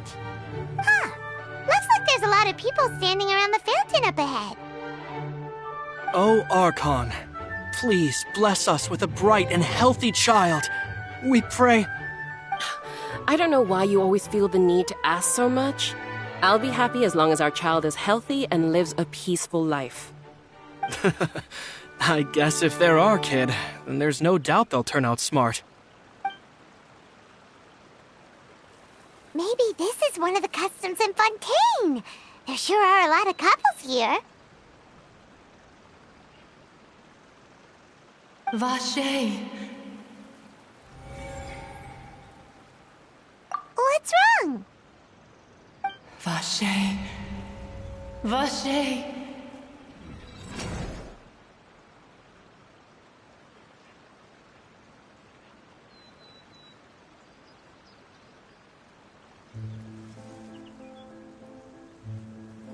No, Paimon didn't say anything. Are you hearing things?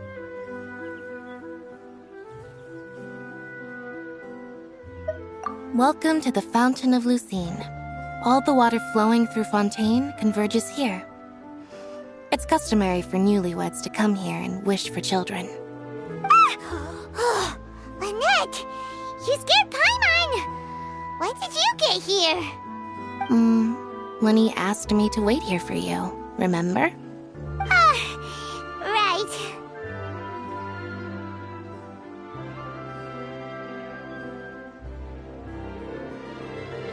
What do you mean? There are a lot of people here right now.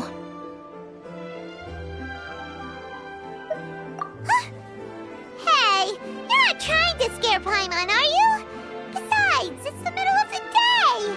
It's not the time for eerie things. I see. I might be able to tell you something that could help explain the voice you heard. In fact, you might not be imagining things at all. I suspect that what you heard is a result of your hypersensitivity to the hydro element. Others in my family have had similar experiences. It's because of her sensitivity to the hydro element? But what would hearing a voice have to do with elemental power? When do you cry, Paimon? Wait, what? What does that have to do with anything? Just answer me. When do you cry?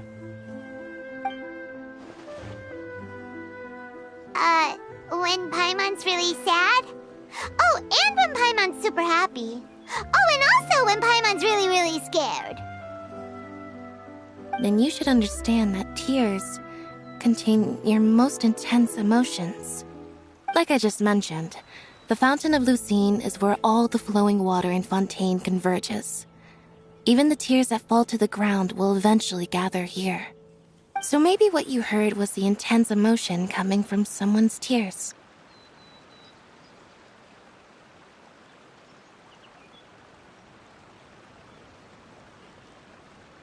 So, what did the voice say? Huh. If you were hearing their emotions, then Paimon wonders what happened to them. Rather than worrying about them, we should worry about my brother first. Don't let that calm look of his fool you. He tends to get pretty nervous just before a performance. So chatting with Linny might help him relax a little before he goes on stage. Oh, right. That makes sense. Let's go in and see Linny.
Traveler and Paimon, good to see you. I knew you two would come. Are you kidding? We wouldn't miss it for the world. We've been looking forward to it. I can tell, judging by how early you've arrived. But you're actually right on time. The audience still hasn't started entering the venue yet, which means now is the perfect chance for us to take you to the best seats in the house. Wait just a moment. I'll fetch the tickets.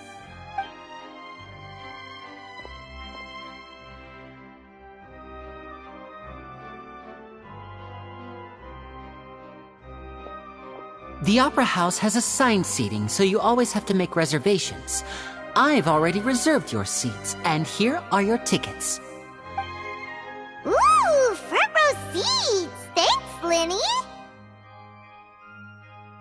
Don't mention it. There's no need to keep thanking me.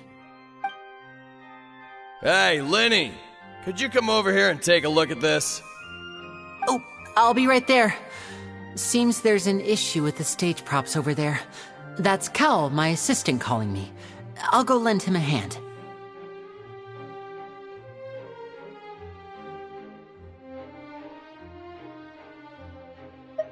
Yeah, we'll just go to our seats. You go ahead, Linny.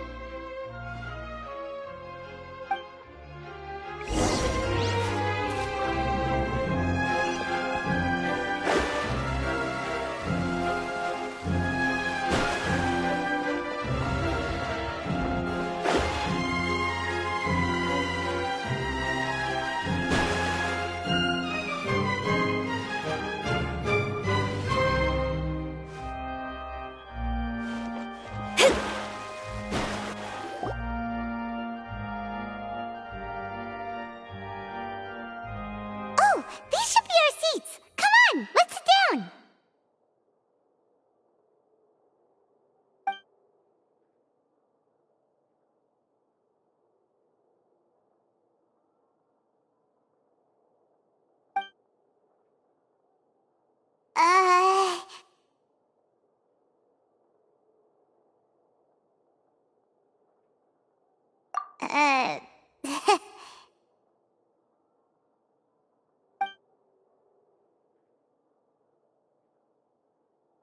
Hey, Traveler.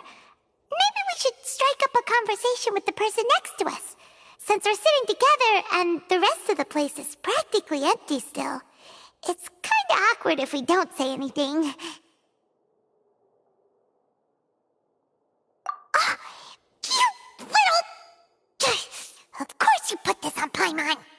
Excuse me, I did not realize you felt awkward. I am terribly sorry. I would be perfectly happy to chat with you if that is what you would like. Oh, so you heard all of that, did ya?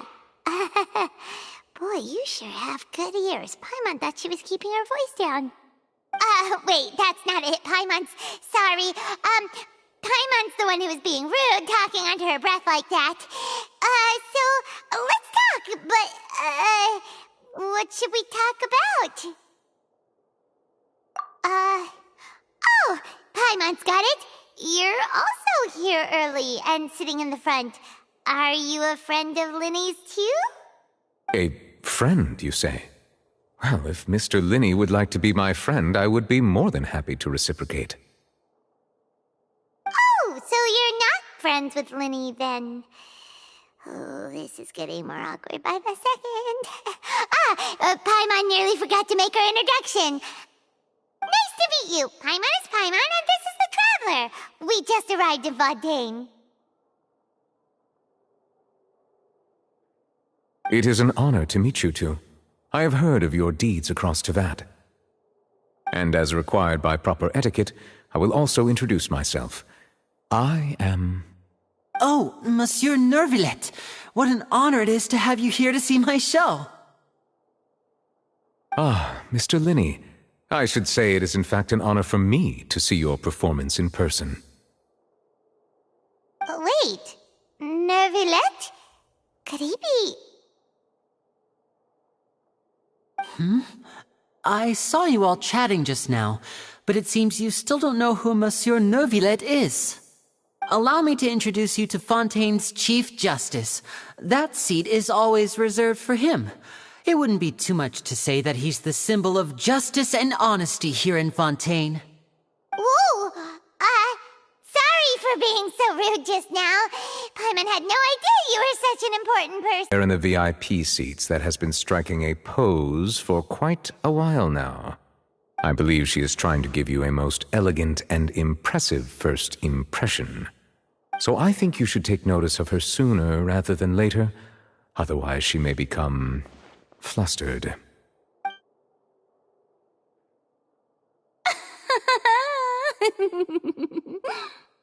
Huh? Oh, it's Farina, the Hydro Archon. Huh. She sure has a smug and satisfied look on her face. Guess she has no idea that you saw right through her act. Very good. That is for the best. No need to pay her any more attention. We may now enjoy the show. Huh? So is this what things are like between the Chief Justice and the Hydro Archon? All right, please wait just a moment longer. I've pretty much finished my preparations, and the performance will start as soon as the audience has made their way to their seats. Yay! The show's finally about to start! Paimon can hardly wait! Paimon's never seen a real live magic show before!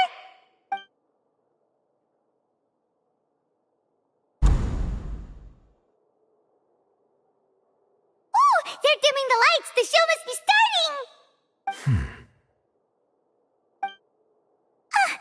Sorry. Paimon will try to stay quiet. Welcome, one and all, to the Opera Epiclese. I am the star of today's show, Linny. And over here is my sister, Lynette, who will be working as my wonderful assistant. Please, let's give her a warm welcome. Hello, everyone. I know she may seem to be a little sleepy right now, but that's just a sign that she's nervous. Whatever. Now, some of you may be thinking, two vision holders who can freely manipulate elemental powers performing magic is not true magic at all. So, I would like to take a moment to assure you that elemental powers will have nothing to do with what you will witness on the stage today.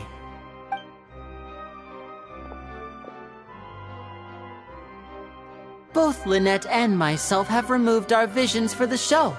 That way, even the gods won't be able to help us. Oh, good point. That's what makes the show real magic. Now, without further ado, let the show begin. Lynette will now exit the stage to make some preparations. I know you might miss her, but don't worry. She'll be coming right back on stage momentarily. Perhaps in an unexpected way. I'm sure she'll be stealing the spotlight soon enough. Oh, and before I forget, there's one more thing I should say. You never know what can happen in the blink of an eye. A magician's greatest skill is making things disappear or appear. The possibilities are endless.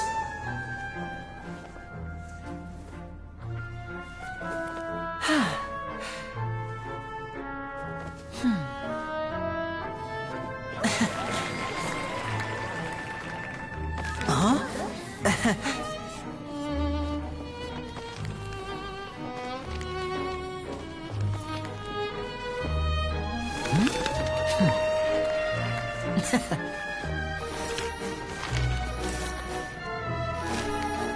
But this isn't what you came for. These little tricks, you've seen them all before.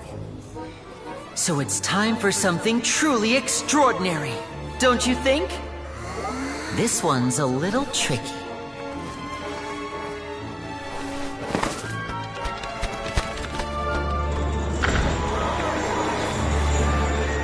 Using this water tank, I shall make my sister vanish completely, right before your very eyes.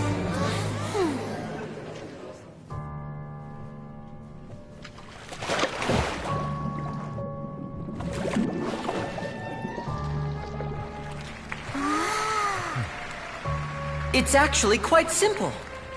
She'll just turn into air bubbles and float right out of the top.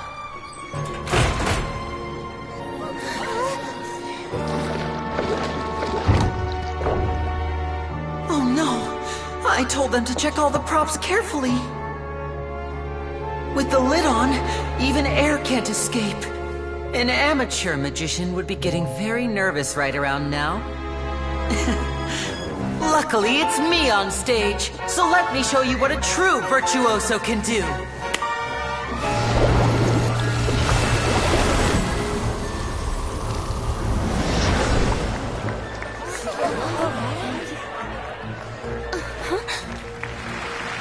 Lynette, are you still there? Don't go too far. We don't want to use up all our magic. Hi, I'm back. Uh-huh.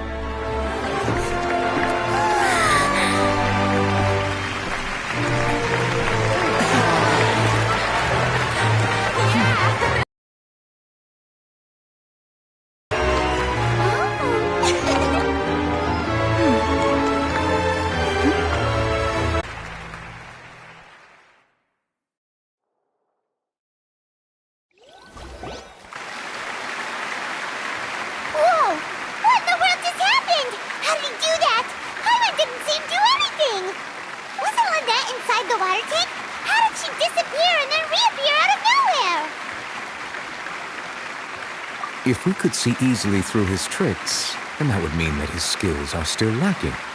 To appreciate magic, you should focus on the show happening on stage, rather than getting caught up in trying to see that which has been intentionally hidden.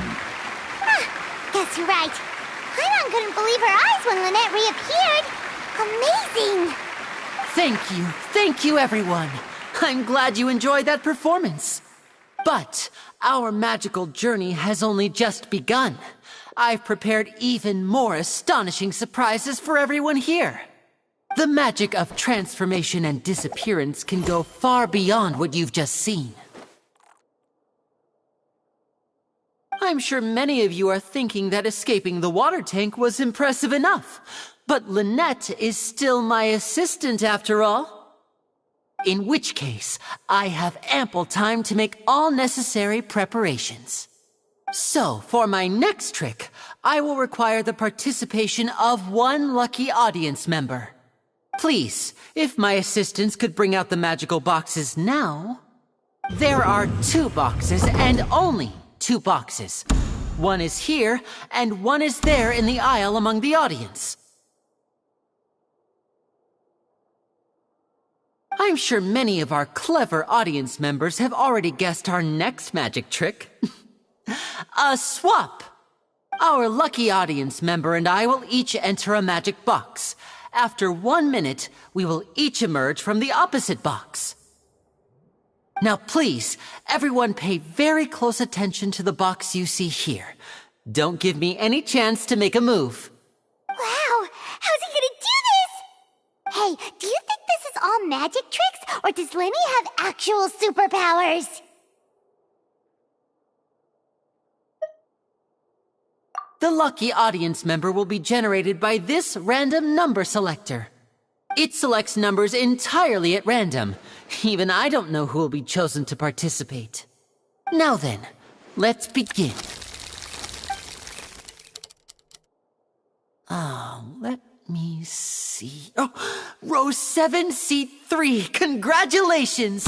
You now have the chance to experience magic firsthand for an entire minute. Please, come forward. My assistant will take you beside the magic box.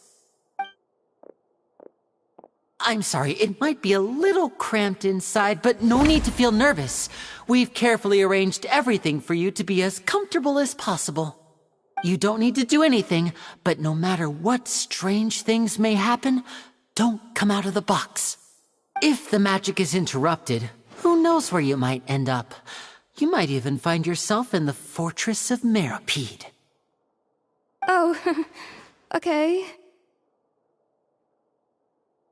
All right. Before I enter the magic box, there is one more thing I need to ask the audience to do. Could you all give me a countdown? Like this. 60, 59, 58. Just keep counting down.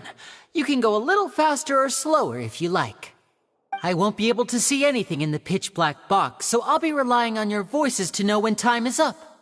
Oh, and no tricks now. If you quickly count from 60 in just 30 seconds, then I'll be in a tough spot. Ooh! Paimon kinda wants to count faster after hearing him say that!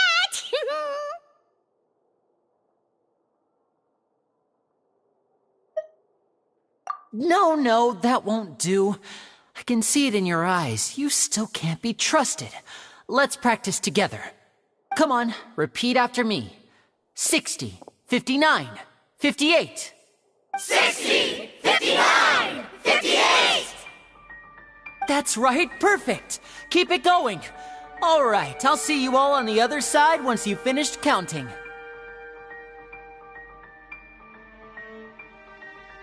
54, 53, 52? Huh? Why aren't you counting, Nervalet?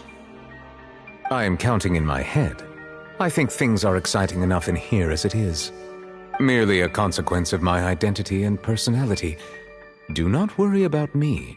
Just enjoy the show. Oh, alright. You look so serious that Paimon thought you might be feeling uncomfortable or something. 40, 39, 38! Mr. Linney, are you all right in there? Is everything ready?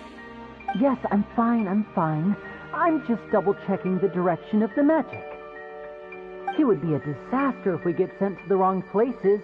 For example, mid-air right above the audience.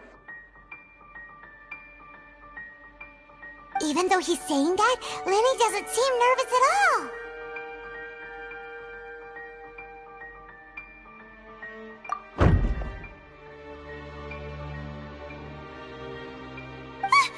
What was that noise?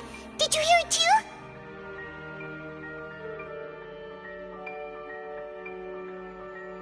Not sure. Anyway, it doesn't seem like anyone's worried about it. 25! 24! 23! What's wrong, Mr. Linney? I can still hear you moving in there. I seem to have accidentally knocked over a decoration. I'm trying to fix it, but it's pitch black in here. I can't tell left from right. Never mind the decorations. There's no time for that. The show is what's important. No, that's unacceptable. I want my show to be perfect. Don't worry, we still have 20 seconds. Hear them counting? 19! 18! 17! It seems things aren't quite going as planned. I apologize, everyone. It feels like you're all starting to count faster, but that's alright. I know it can be tiring to do such a long countdown. 10 seconds and change is still plenty of time. Almost there now. Whew. Swapping two people is harder work than you right the first time. Hey, wait! Is this the back one? I can't tell. They both look the same inside. Huh? No, that's not it. I'll try again. 7! Hey, slow down! Honestly! 5! 4! 3! Whoops! That doesn't count! 0!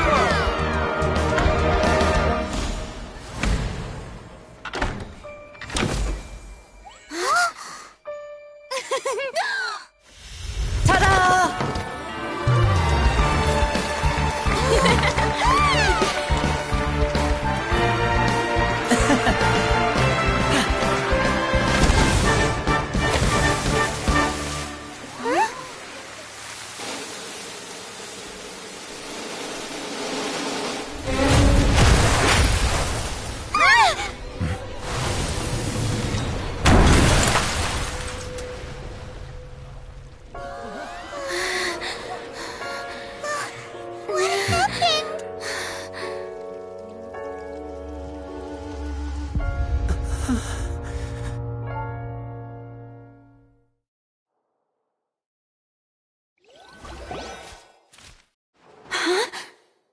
Is this part of the show? Mr. Lenny, you're going to use magic to fix the stage now, right? What happened? Oh no. Maybe this isn't part of the show. The girl was still in that box, right? This performance is over. Medical staff with me. Guards, secure the scene and detain all the performers. Seal the exits. No one is allowed in or out at this time. Yes, that's right. If this was just an accident, then we must investigate the cause. But if this was all part of some scheme, then those accountable will not escape the judgment of the God of Justice! No need to be alarmed, you two. We'll get to the bottom of this soon enough.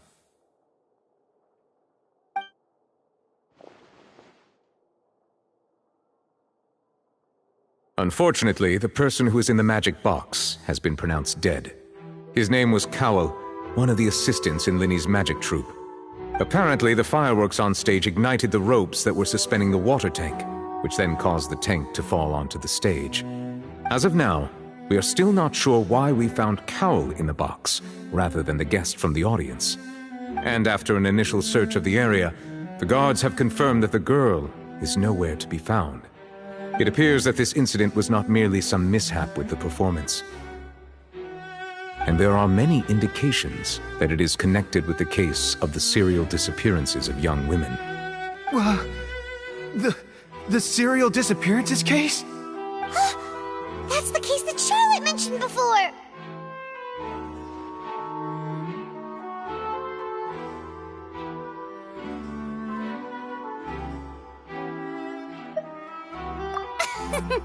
I know the truth. I can see through the whole thing.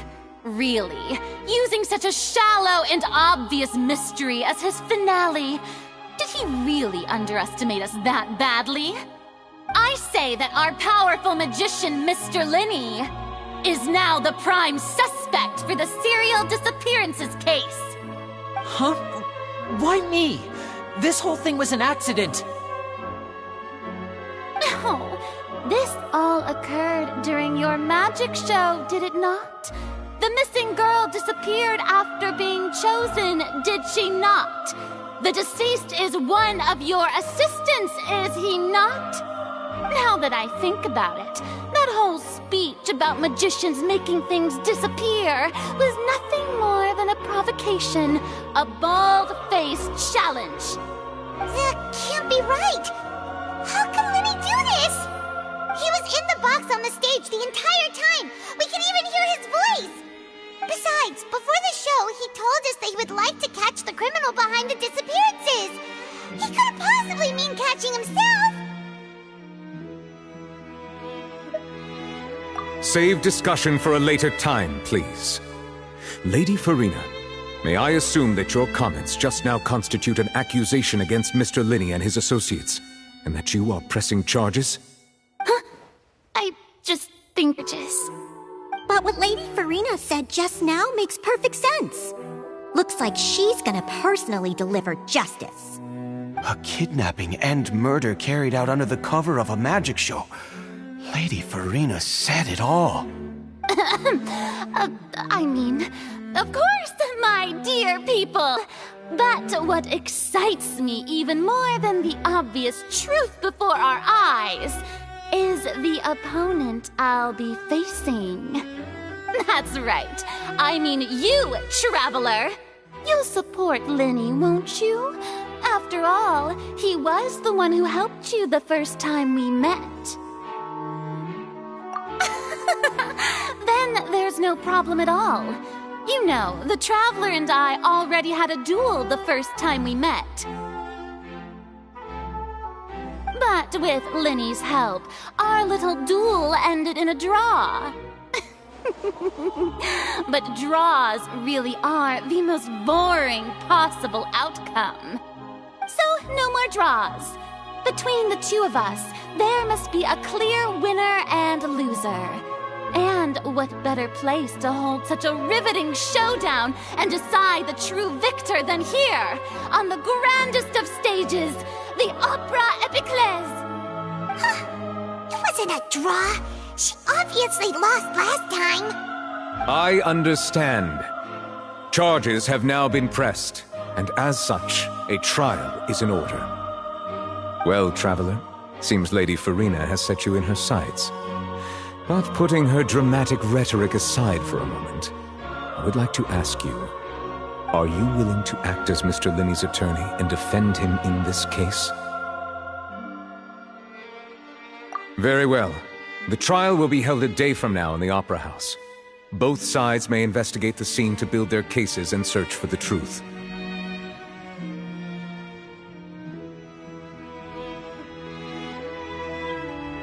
Linney and his troupe are all potential suspects and shall remain within the Opera House. The audience may begin to leave in an orderly fashion once they have been cleared by the guards. A day isn't that long. Let's see what kind of case this big-shot outlander can build in such a short amount of time. I'm really quite looking forward to hearing it.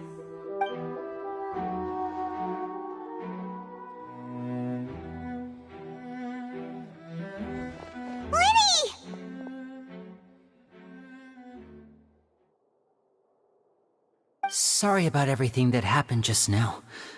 Were you frightened? Of course! Who wouldn't be scared after witnessing an accident like that? Yeah, I'm a little shaken up myself. How could this happen? And poor Cal. I know you already claimed that you would defend me, but now it's just us talking. Tell me, do you think I could possibly be the murderer?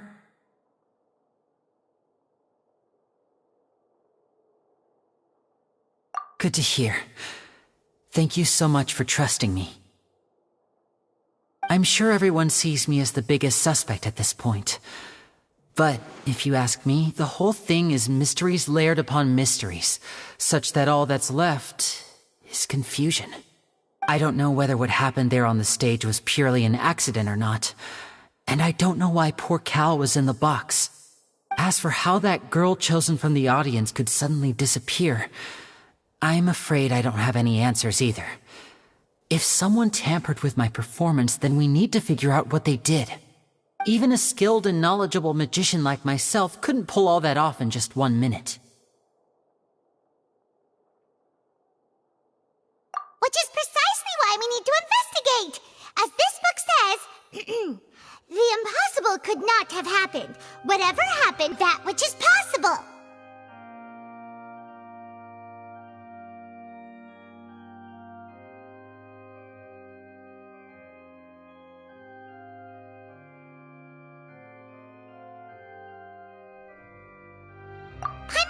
When we were reading at the bookshop in the city earlier. Pretty cool, huh? Don't worry. Paimon used her own savings to buy them. It wasn't from our travel funds. They look cute on you, Paimon. You have good taste, Lynette. That's the right attitude. Feeling depressed isn't going to help me now. I need to get back to my normal self. But with the guards watching our every move, it's going to be especially difficult for Lynette and I to prove our own innocence. Good thing you agreed to be our attorneys. Thanks for that. We'll be counting on you. Yes, thank you so much. Yeah, just leave it to us. Oh, since we're going to start investigating, Paimon has a question first. Where did Lynette go during the performance? Well, I'm afraid that would involve some of our essential trade secrets as magicians. The secrets behind our magic are past saving, Linny. I suppose you're right. The truth behind our tricks is going to be important evidence that will be weighted during the trial. 'Tis truly a pity. As a magician, our magic show is a work of art. We've poured countless hours and spared no effort in perfecting it. But if revealing our secrets will help you uncover the truth behind what happened, then it will be well worth it. We should go somewhere else if we're going to discuss our magic tricks. We'll go speak with the guards, and in the meantime, you can go investigate the stage and the seating areas. Alright, let's go have a look while the investigation teams are still here. Detective Paimon is on the case!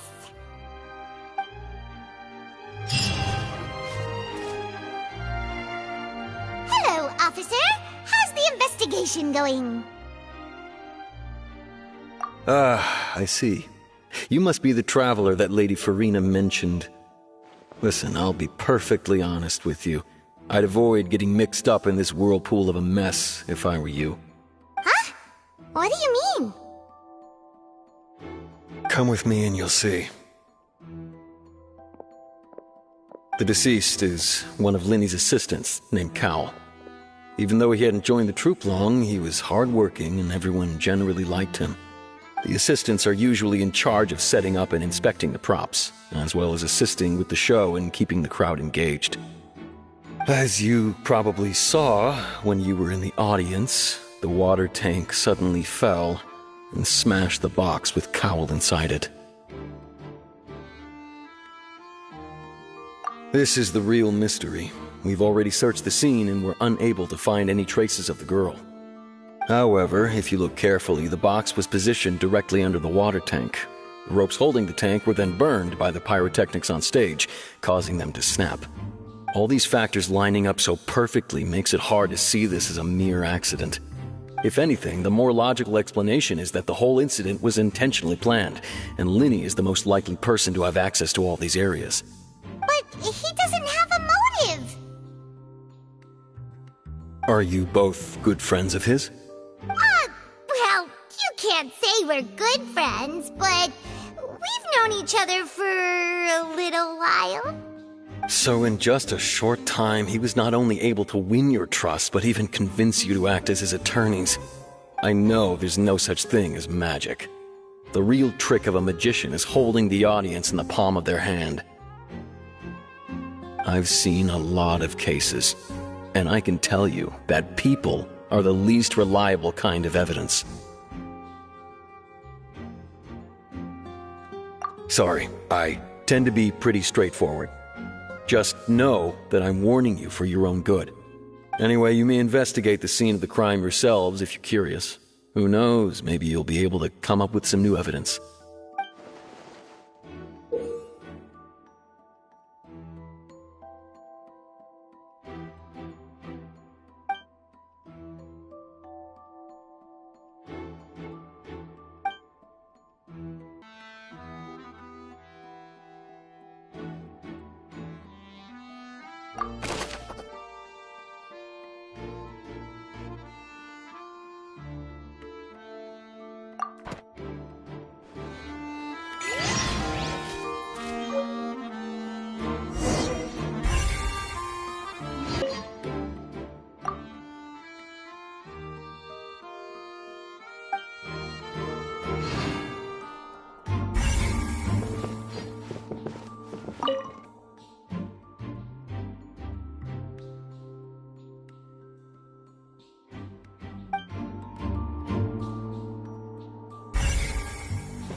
can cause the water tank to fall.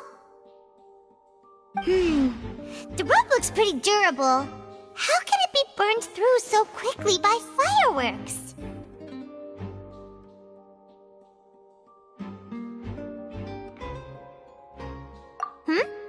Why are you suddenly so serious, Traveler?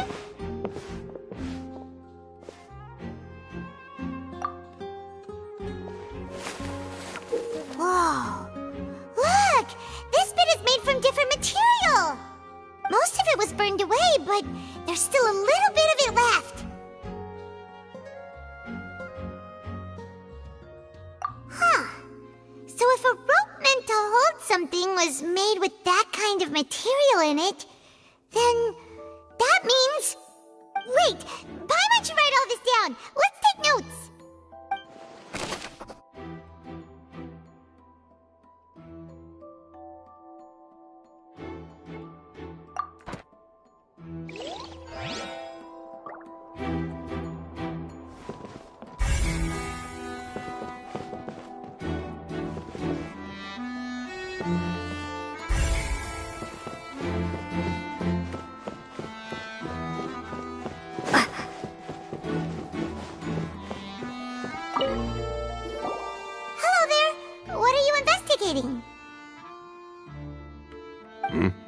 Oh, this location.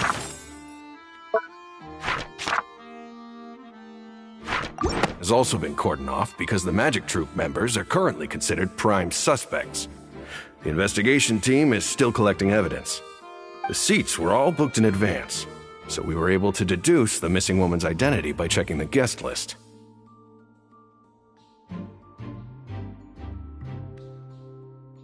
Sure, it's not like this is confidential information. We will publish it later anyway when we petition the public to help us find the missing person. Her name is Halsey. She's a painter from Fontaine who's made a bit of a name for herself. Apparently, she wasn't a regular at the Opera House, but she'd been feeling some pressure with her work lately, which made her decide to come see the magic show. The Magic Troop members all claim not to know her, and we have looked into her social connections. It seems that she has no personal grievances or conflicts of interest with the suspects. Simply put, she wasn't related to the Magic Troop at all, which matches the features of the previous serial disappearances. Were the victims of previous cases also chosen at random? That's how it seems to us, in any case. Apart from the fact that they were all young women of around the same age range, there really weren't any other connections between them. Okay then. No need to be so formal. If you do happen to see the missing girl, please be sure to contact us. It is of utmost importance that we get to the bottom of these disappearances.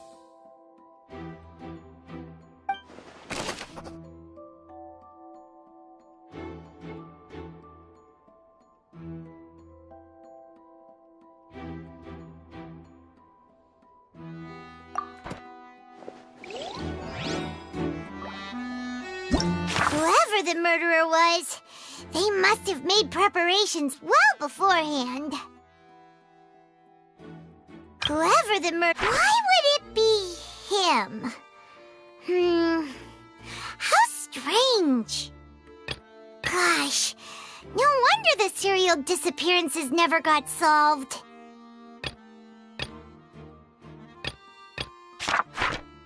This rope was obviously tampered with.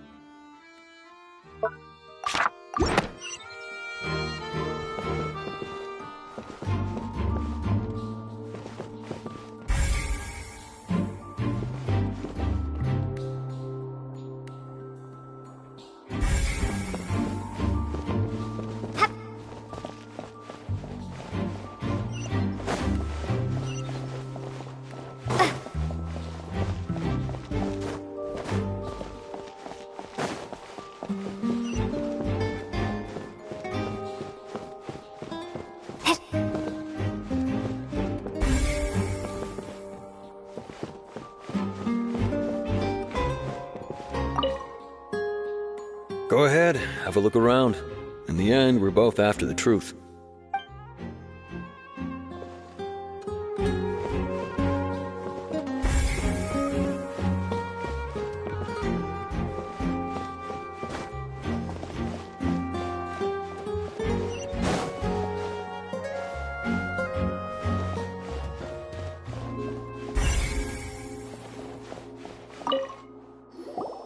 I see that you're investigating the area. Well, it just so happens that I'm interested too. If you find any new and interesting leads, be sure to share them with me, alright? We don't have too many thoughts yet.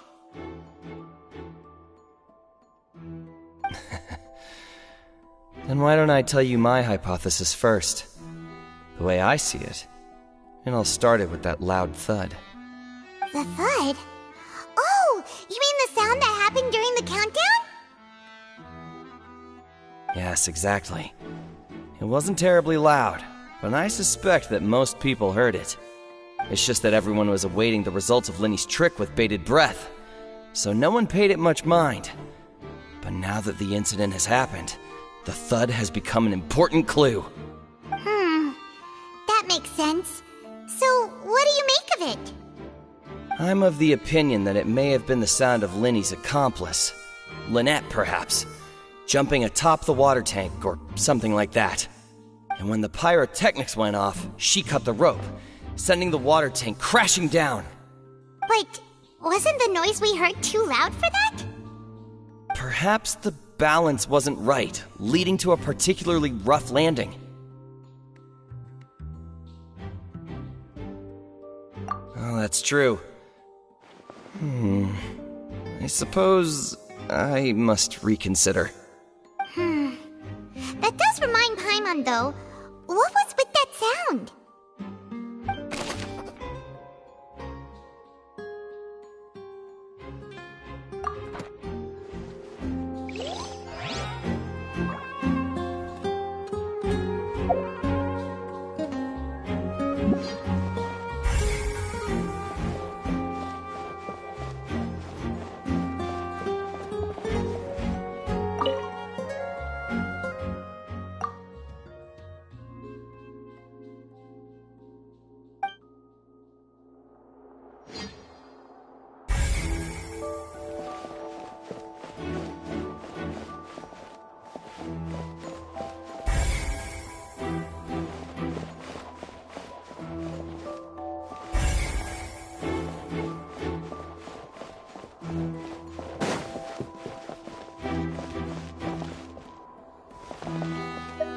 Lenny's still talking to the guards.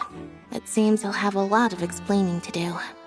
I think someone will be assigned to monitor us later, but that's alright.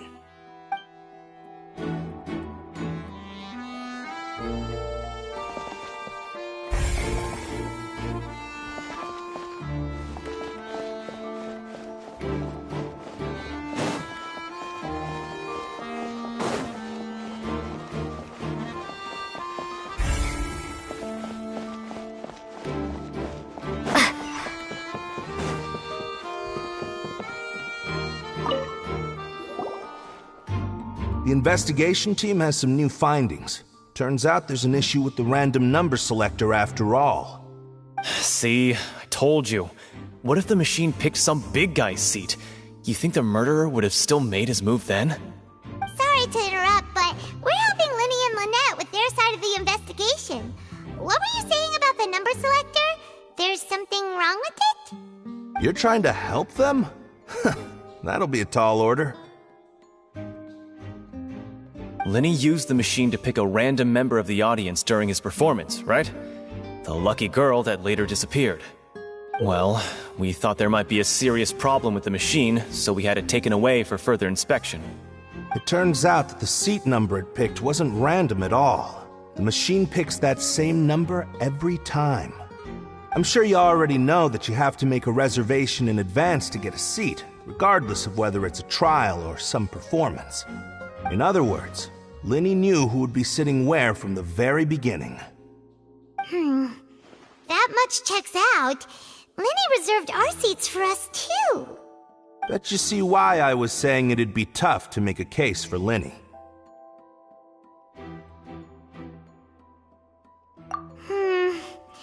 Even though it's bad for Lenny's case, Paimon had better write it down.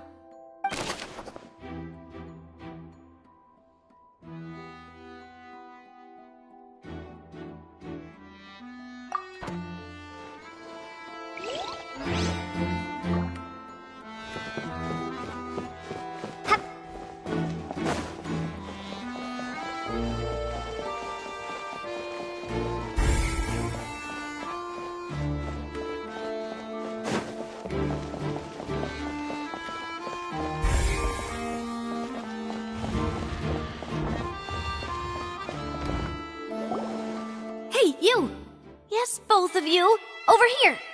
I've been keeping an eye on you for a while now. Huh?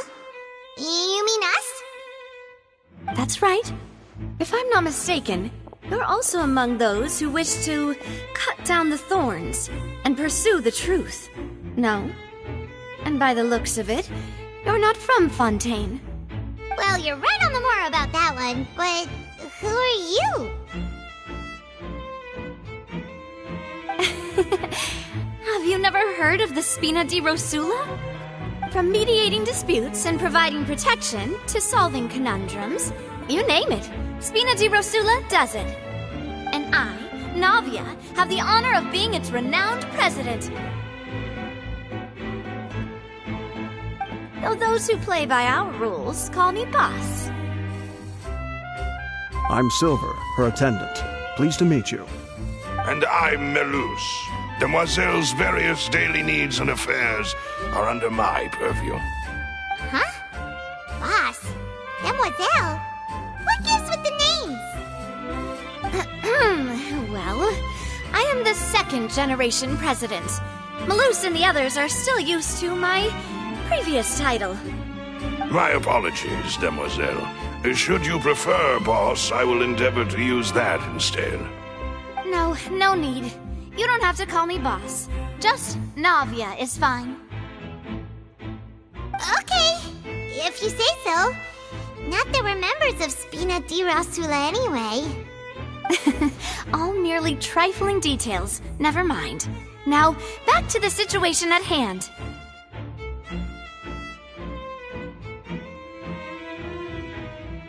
That's right. I've always kept an eye on the serial disappearance cases. My interest stems from a matter back from my father's time. Judging from the look of things, I find Linny an unlikely mastermind. Really? We think so too! That's why we're looking for clues now! But how did you come to that conclusion? Intuition, naturally. My unparalleled intuition. Farina sure was quick to point the finger at Linny without any decisive evidence whatsoever, wasn't she? But that's not uncommon for her. If you remember, the Justice had to interrupt her and ask if she was pressing charges just to keep her from getting carried away. Anyway, a trial begins the moment someone levels charges. And, of course, there was no way Farina was going to back down in that situation. Sounds more like you just don't trust the Hydro Archon. Well, what's your opinion? I must admit that she can be interesting at times, but liking her doesn't mean that I'll blindly agree with her. All right, I've answered your question. Now, it's time you answer mine. Wait a minute! Did that answer count? Well, I say it does. But don't worry, you won't hear any pointless questions from me. In your opinion, do you think it's right to treat a trial like it's an opera?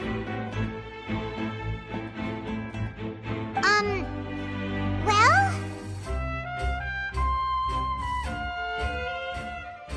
And why would that be?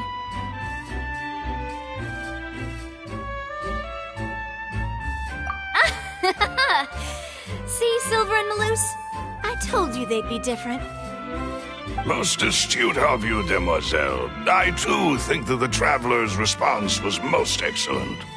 No matter how wonderful the script or how fervent the audience's expectations may be, the trials that go on stage here must be based in fact. And if that can be done, boss, then... All right, that's quite enough, Melus. Anyway, I like your answer. You pass with flying colors. Now, I need to make some preparations, following which our joint investigation shall commence. You two shall be my assistants. Wait! Since when did we become assistants? Oh, well, I can be the assistant, sure. Or your companion, if you like. I'm really not that fussy. That's more like it.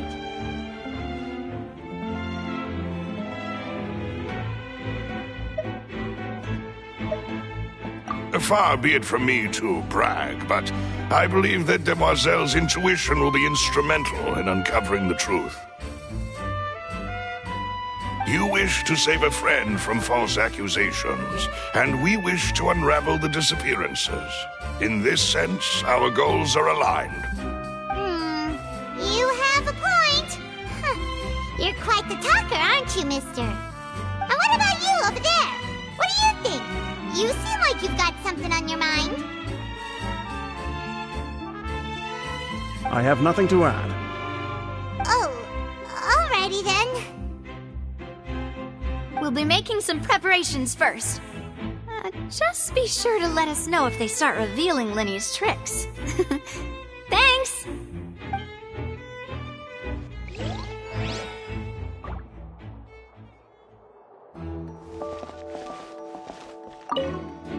Speaking of that, I think magic shows would be very popular in Poisson. I can see that. Maybe I should try to learn some magic. If I could make things disappear, cleaning my room would be a cinch. You need not worry about such things, Demoiselle. That falls under my duties. Oh, right.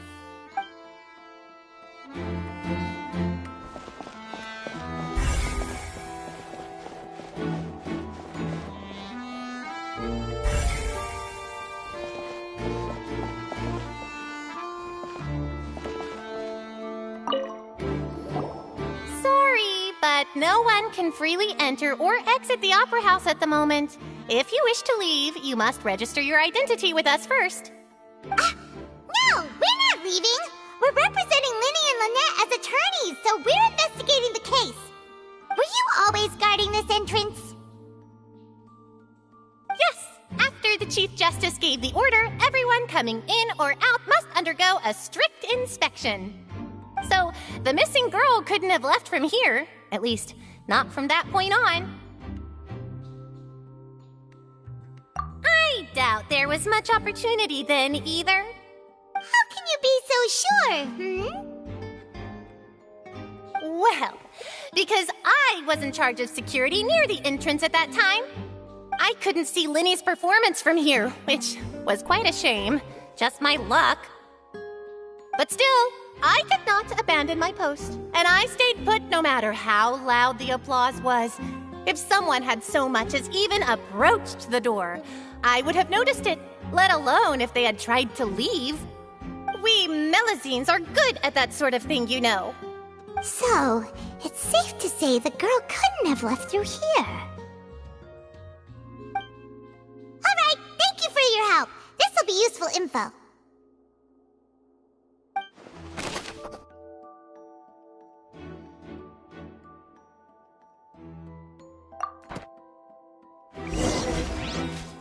We've checked everything of note here at the performance venue. Paimon wonders how Linny's discussion with the guards is going. Let's go see, shall we? Ooh, things are getting interesting, huh? We're about to see how magic is made.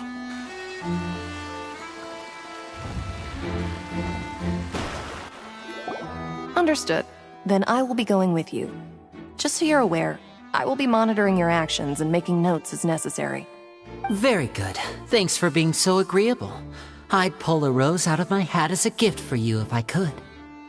You may spare the pleasantries. I'm just doing my job.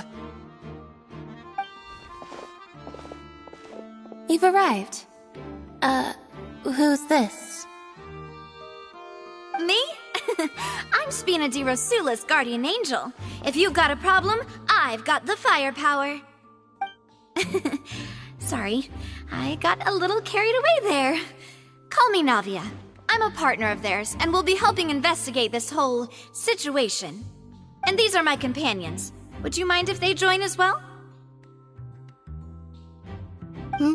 Fine by me. Oh, new helpers? I would be most grateful. Well, let's just say we're tagging along. It's not every day you get to see the secrets behind magic performed on such a large scale. I appreciate your kind interest. Come with me. We'll be heading below stage.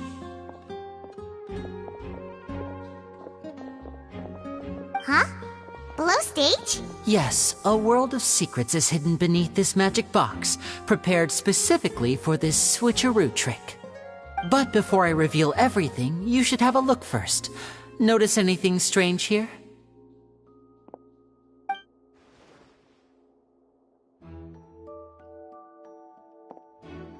I'm not trying to be dramatic. Remembering the details of a trick will help you understand the methods used to perform it more easily. Huh.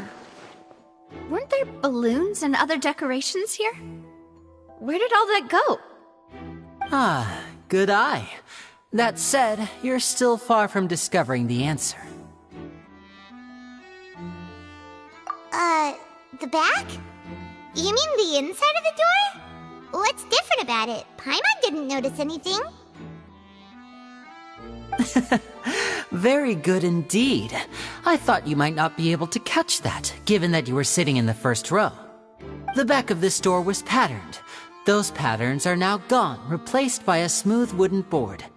So, if you put 2 and 2 together, what do you get?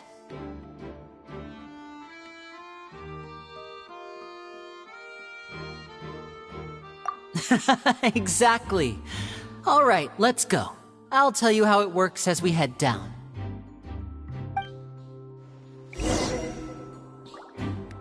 Oh, so there was a passageway under the magic box! I knew you'd figure out most of it as soon as you saw this place. The 2 magic boxes are positioned right above the 2 entrances of the tunnel. See this flatbed trolley? The box with the lucky audience member in it would be shuttled over to the other side using the trolley. This trolley can raise and lower and even rotate, ensuring that the box will face in the right direction. I see. So that's the purpose of the box inside another box. Precisely.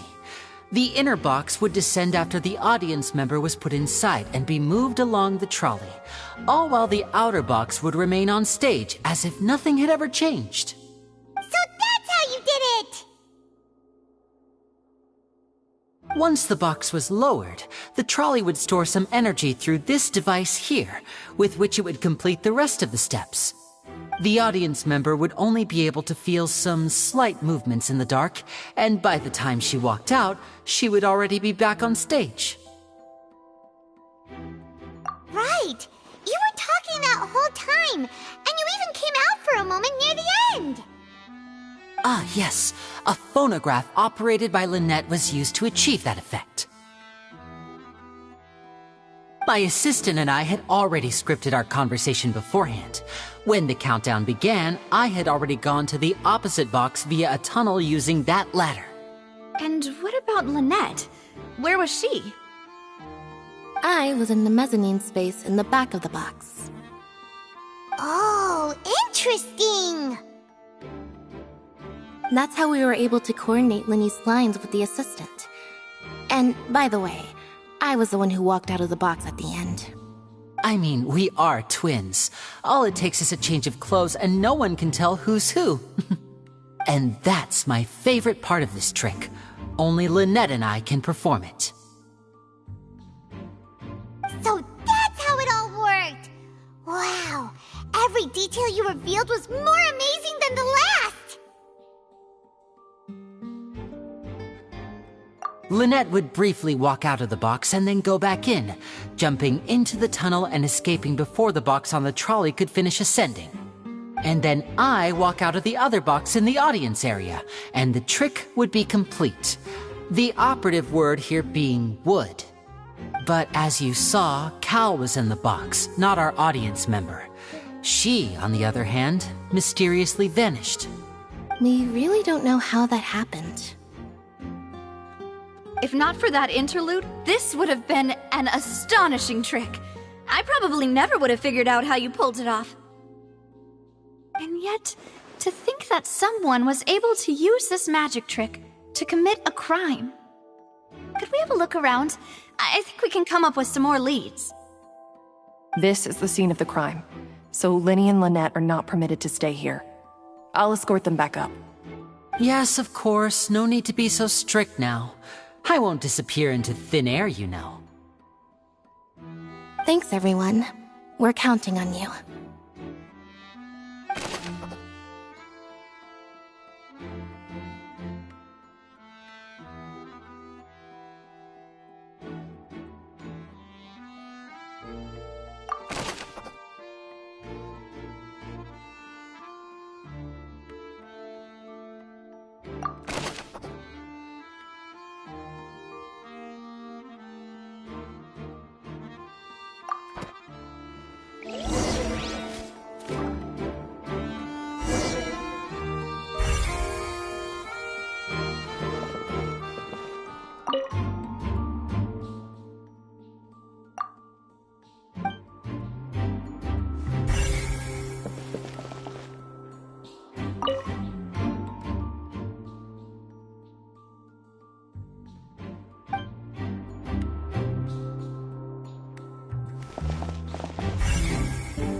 What's this? Looks like a hook tied to the end of a rope. Huh? There's all kinds of odds and ends here.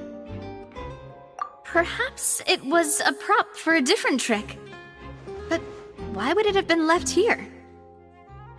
Whatever it is, let's make a note of it first.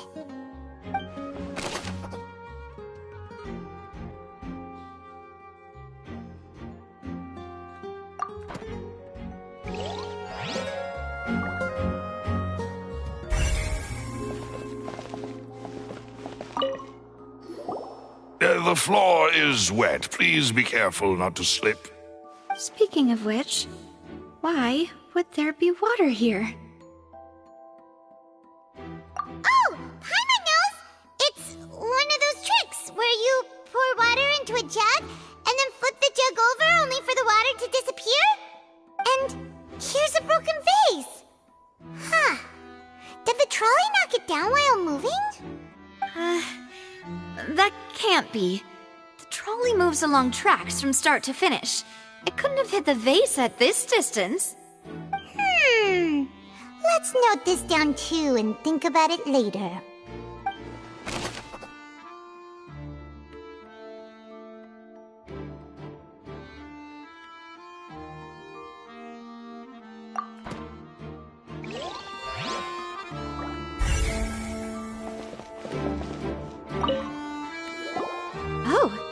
These are the clothes that the lady chosen from the audience was wearing, right? Her clothes are here, but she's nowhere to be found.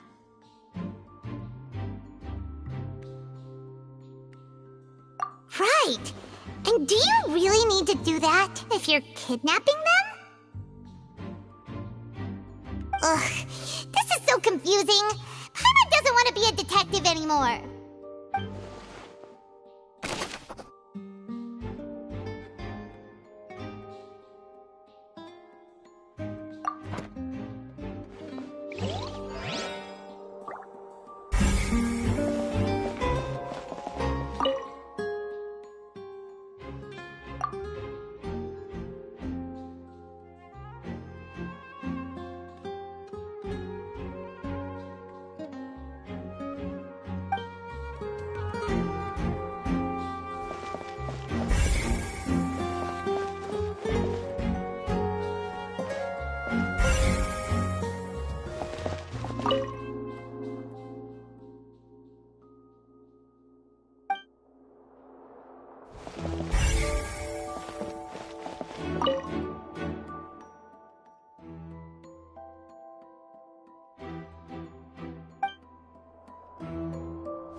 What is this place?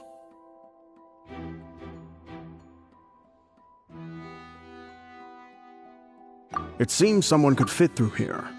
Huh. Could this have been the suspect's escape route? Alone, perhaps. But if they had to pull another person with them, this space would be too narrow. But there are no other ways in or out of here.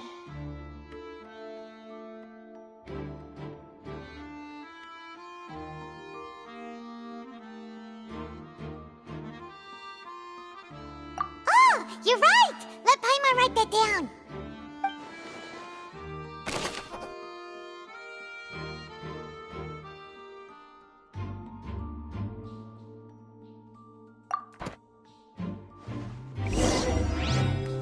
Seems we're just about done investigating down here. Yes, let's head back up.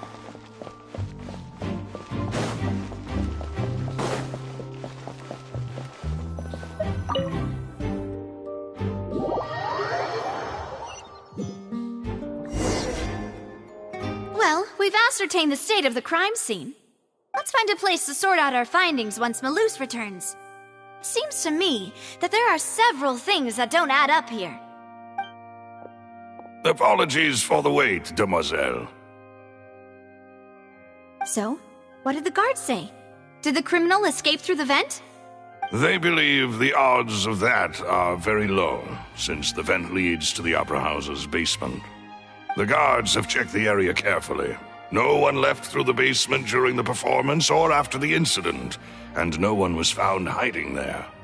So the tunnels become like a secret chamber then! You know, like the kind you usually see in novels!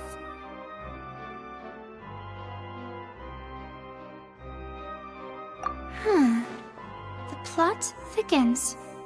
Halsey's disappearance and Cowell's death are both quite inexplicable.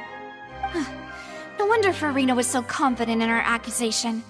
All the current evidence points toward Linny and Lynette. In other words, the charges are very likely to be upheld unless we make some considerable progress. Charges and then trial. So if the charges are upheld, they'll announce a sentence? That's right. This is how a trial goes in the Opera House. During the proceedings, the Chief Justice and the Oratrice will hear statements from both sides. That's right. This is how indemnitium is produced. The statements from both sides, the defenses from attorneys, witness testimonies, and even the audience's emotions will all be projected on the Oratrice. To put it simply, it's as if the Oratrice has its own will, and is a judge in its own right. This also precludes any kind of favoritism on the part of the Chief Justice. Not that this has ever happened anyway. Once both sides have finished speaking, the Chief Justice will make his final decision. This, too, will be used by the Oratrice as a reference. Then, finally, the Oratrice will be consulted by officials. The result it returns is the will of justice itself. Huh? So that machine is the one that actually decides? Paimon thought Neuvillette called the shots. In practice, there is very little difference. Both have always come to the same judgment, which is why people have great faith in the Chief Justice. Ah, yes, the guards also asked me to convey that none of us will be allowed to leave this place before the trial. Huh? Why? Because we've chosen to act as the twins' proxies. That makes us persons related to the case. They're concerned that we might be colluding with outside parties, or that we might find outside help to disrupt the case. And even if that were not so, it could prove problematic if we happen to spread key information about the case ahead of time. I'm ready to break out at any time. Whoa, whoa! There's no need for that! Paimon thinks they have a point. That said, are they providing food? Of course. I just hope you don't mind the lack of options. I'm afraid that catering to all tastes is not in the cards, nor is any guarantee of balanced nutrition. In that case, let's just sort out our findings together here. Pity. I was hoping to take you to try some of Fontaine's famous desserts, too. I mean, what better way to properly think through our findings than over some tea and sweets? Huh. Breaking out suddenly doesn't seem like such a bad idea after all. Just kidding, just kidding. Paimon will still do her best, even if there are no snacks. What do you mean, no snacks? Of course we'll have snacks. If we cannot buy some, then we'll simply make some. Huh? Here? But How? Understood, Demoiselle. Everyone, please come with me.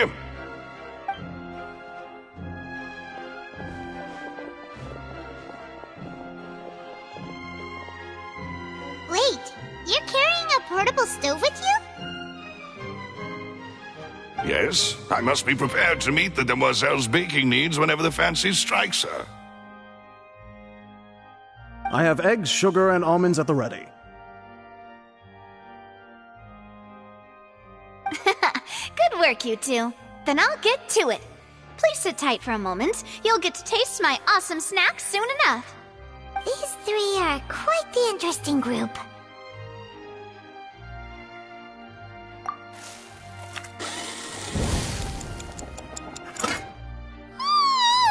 And Paimon thought it smelled good while it was still in the oven! Oh, it's even better now. Paimon can't stop drooling. From the way you had these two guys carrying all that stuff around, Paimon thought you'd have them do more during the baking process. But you ended up doing the entire thing by yourself! Beating the egg whites, grinding almonds, everything! I was applauding. And I was giving encouraging smiles. Paimon was just thinking, aren't you worried about getting your fancy dress dirty beating egg whites and baking like this? Well, I don't think it's carved in stone anywhere that fancy ladies can only read books, sip tea, ride horses, and play the piano. I just really enjoy making snacks. Don't underestimate beating egg whites, by the way. It's a real arm workout. You also need to beat them to just the right consistency, or your macarons will crack. Anyway, give these a try, fresh out of the oven. There's 3 for each of us. Only 3? Well, eating too many sweet treats might send all that sugar to your head. You wouldn't be able to think clearly about the case on a sugar rush, would you? Tea is ready to be served as well. This is Demoiselle's favorite, strong black tea with a floral fragrance that clears the mind and lifts the spirit.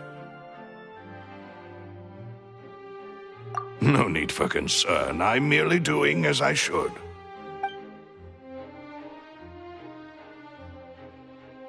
All right then. Down to business. As Paimon mentioned previously, the tunnel seems to be something of a secret chamber. However, we can assume that Linny and Lynette were not alone within it. Some criminal also occupied its sealed confines. The magician twins could have committed the crimes, of course, but they lack any logical motive. Exactly! Why would they do such a thing right when everyone was watching?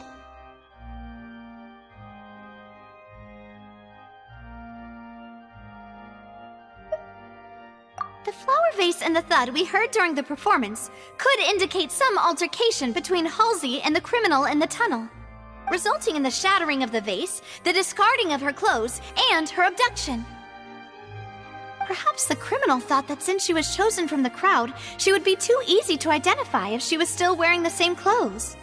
Paimon thinks that makes sense, but the real trouble is... True. None of the clues we found thus far support the existence of this third person. But the only people left to consider are both technically victims, whether it's the missing girl, Halsey, or poor Cowl. Huh. Could Halsey have secretly made modifications to the magic props in order to murder Cowl before making her escape?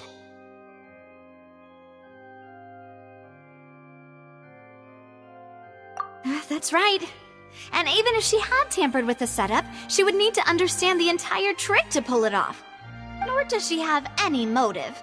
The guard said that she has never had any dealings with the Magic Troop's members. Were we not thorough enough in our search? From the sound of things, this is turning into an impossible case. Your macarons are amazing though, Navia. They smell great! They're nice and crisp and super sweet!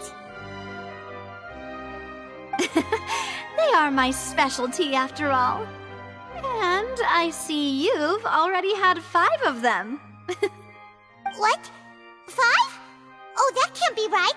Paimon only counted 3, honest! Please don't worry about it. At my age, a few less sweets might actually be a good thing. No. Being greedy is one thing, but Paimon knows how to count. Besides, Paimon knows that if she ate too many, then others wouldn't have enough.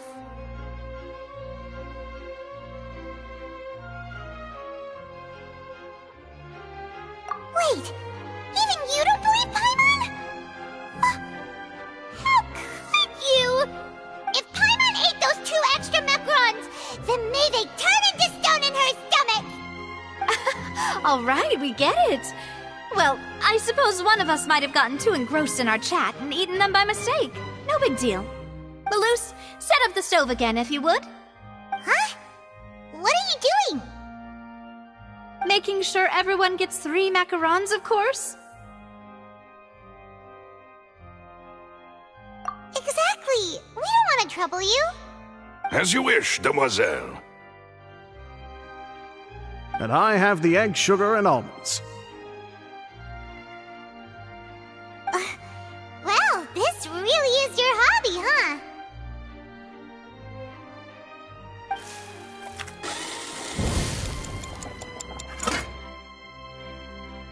Well, that's it for snack time. I'm going to have another look around the area. I don't know what we're looking for yet, but we've still got some time. As attorneys, I suggest the 2 of you think the case over again. It would be awkward if you got all tongue-tied on stage during the trial. All right, thanks for your help, and for the snacks. It was nothing. A small task for the Spina di Rosula. Silver, Maloose, it's time to go. I'll be back if I find anything new.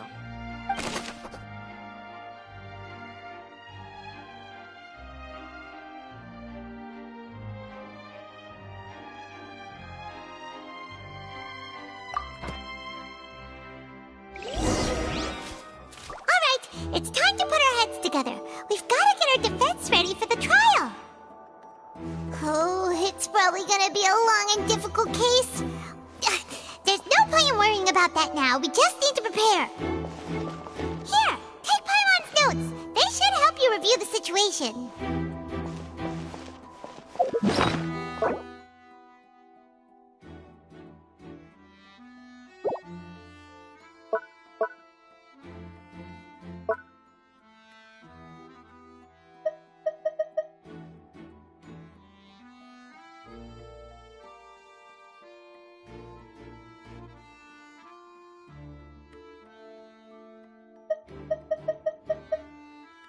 Whoever the murderer was, they must have made preparations well beforehand. This rope was obviously tampered with. People needed to register and reserve a seat for the show. That, combined with this number selector, could allow you to pick a young lady instead of some old fogey. This is probably a prop, too. Oh, looks like it could hook onto a lot of things. Like the Traveler's fishing rod!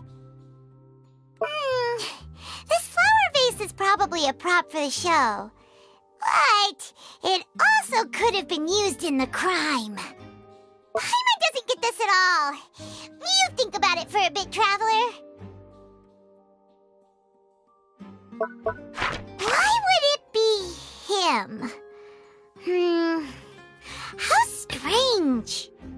Gosh, no wonder the serial disappearances never got solved. We all heard that noise, didn't we? The performance would not have been visible from where the doors were guarded. If Paimon were on duty, she would have snuck back into the audience seating. Well, there was no chance Paimon could have seen that the box had 2 layers. And that's why only the 2 of them can perform this trick. There was no third person. And Paimon didn't eat more than 3 macarons either.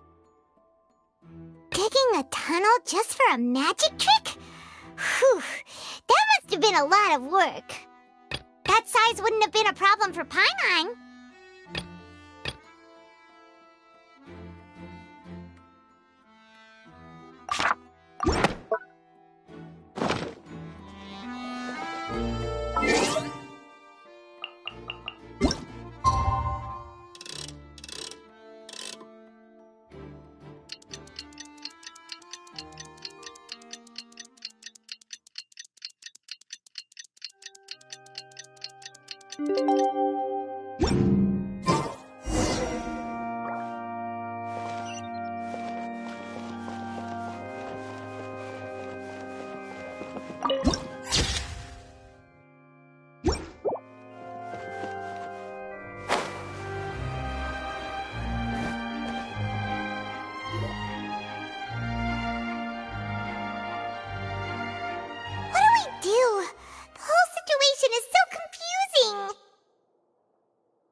Plan.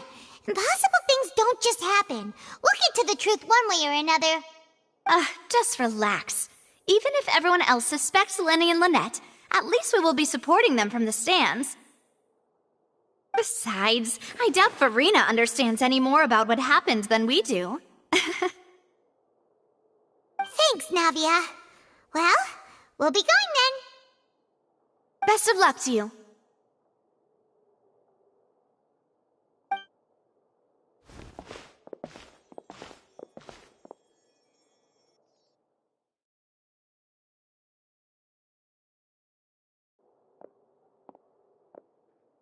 Finally, you're back. Well, how did your investigation go? To be honest, you might be disappointed. No. We're already very grateful that you were willing to help.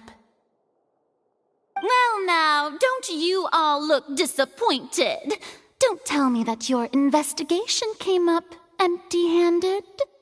That was to be expected, of course. The guilty can never produce proof of their innocence. But don't let that stop you. I shall be so easily. Since both parties are present, I declare that the trial regarding the magic show incident is now in session. Firstly, in order for the audience to understand the causes and results of the incident, could we please have Mr. Linney explain the trick? Yes, of course. I will explain while Lynette demonstrates on stage. All the necessary items have been prepared.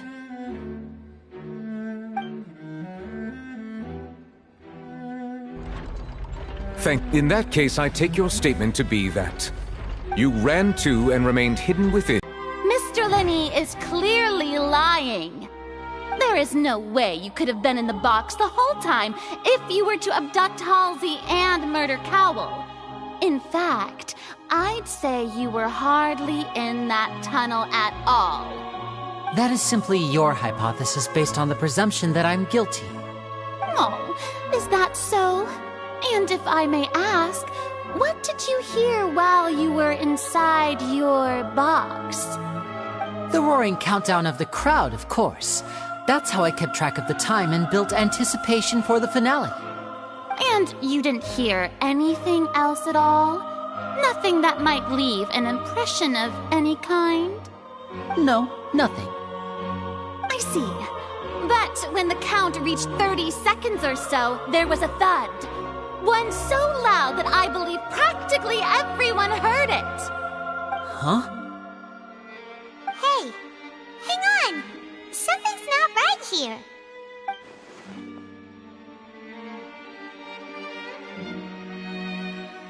Yeah, I'm sure he could have heard a noise that loud from inside the box. I was right by the box and I definitely heard the thud. Look at those scales. Could those mean... Well then, ladies and gentlemen, allow me to use the words of the magician himself. You never know what can happen in the blink of an eye. Indeed, it seems his alibi can also collapse in the blink of an eye. Of course, I have armed myself to do far more than smash your alibi. Confidence cannot go unfounded, and my foundations are rock solid. Tell me, aren't you and Lynette actually from the House of the Hearth? The House of the Hearth?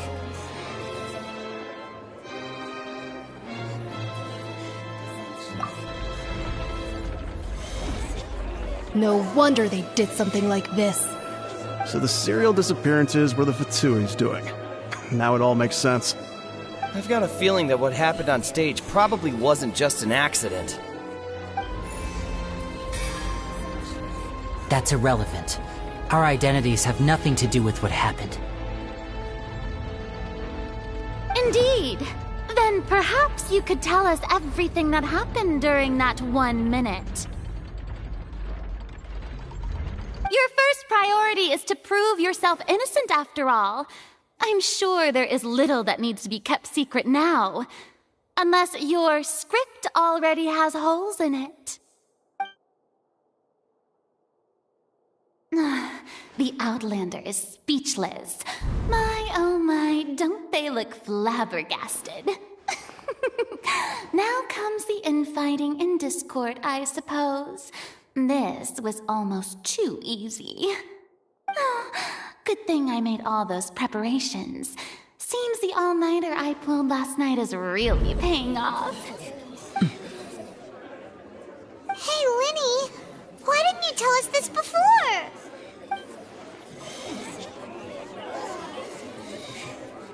Order! Order! Mr. Linney, allow me to re-establish the facts. Lady Farina has raised 2 points. First, when the thud was heard in the Opera House, you were neither in the box nor the tunnel. Second, you and Ms. Lynette are both members of the House of the Hearth. Are these claims true?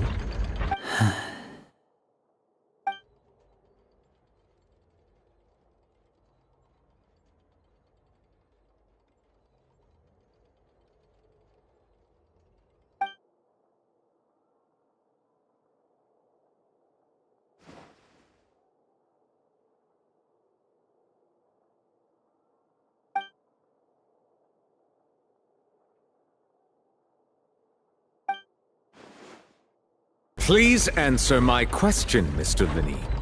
I'm sorry. Yes, they're true, Your Honor.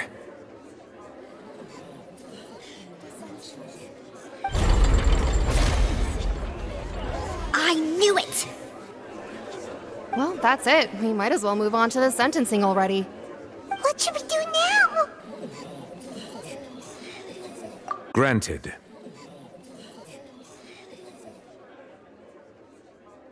In that case, what is your request?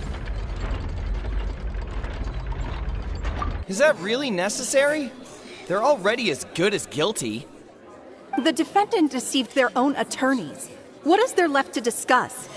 Order! Order, I say! Your request is reasonable, and we shall adjourn. This trial will reconvene in 1 hour. So you would stick to Mr. Linney's defense even after knowing what you do now? You certainly have more professionalism than I thought. In that case, my dear audience, let's allow the joy of victory to steep for a little while longer.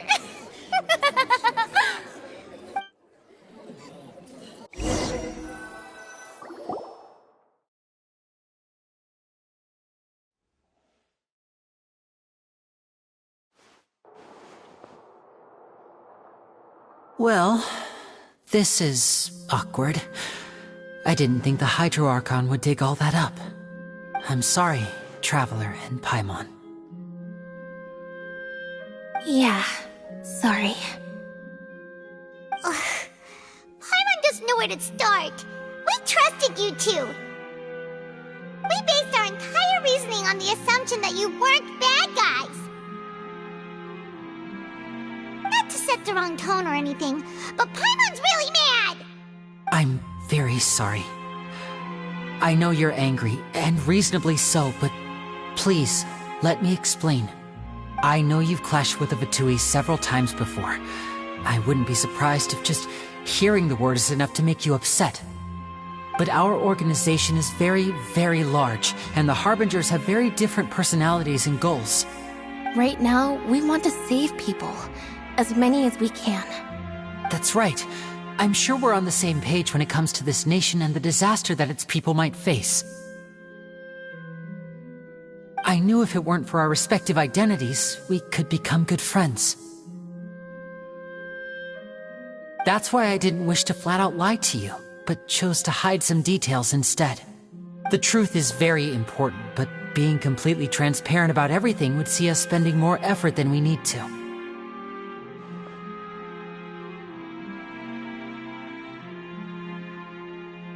Right. So, you be the judge. Heck, if I were you, I fear that I'd even struggle to trust me at this point. You met a Fatus who works as a magician, a trickster by trade. All by coincidence, too. But still, I'm asking you to trust me. I am no in this case. Sorry. Please forgive us. Well, you both say that, but...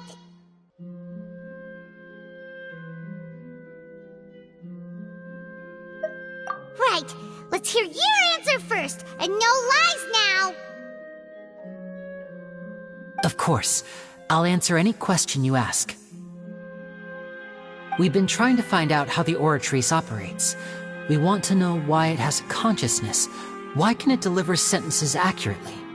During our investigations, we learned that the machine's core is beneath it. From that moment on, Lynette and I have been designing this box swap trick, with the objective of getting close to the core. Is that why you needed a whole minute? That's right. In truth, the audience would take about 75 seconds to count down from 60, while I would only need 15 to get to the opposite box. So, after jumping into the tunnel, I accessed the Opera House basement via the vent, and went to investigate the room in which the core is stored. That air vent was created during the construction of the tunnel specifically to execute this step.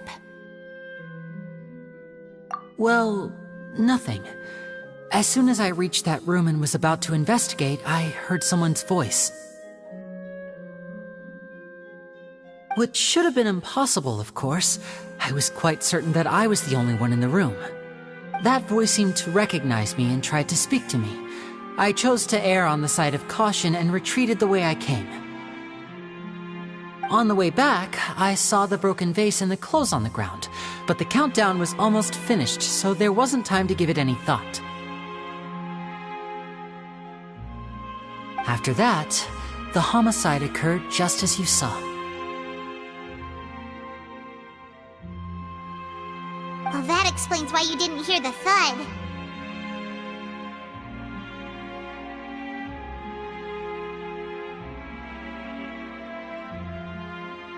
Because of that prophecy I told you about, of course. We must know all we can about this nation's secrets in order to deal with that prophesized crisis. That's the only way we can save everyone. So, there you have it. The whole truth. I swear, I didn't hide anything from you this time. It was never my wish to proceed under this cloud of mistrust either. But like I said earlier, you can be the judge. If you want to leave because you don't trust the Fatui, there's nothing I can do to stop you. Well, Traveler, you decide. Paimon will follow your lead however you choose.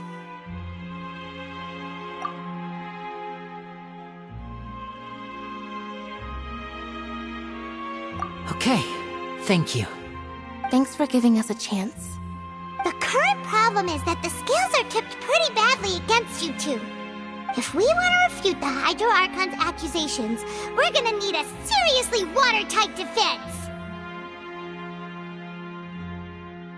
Huh?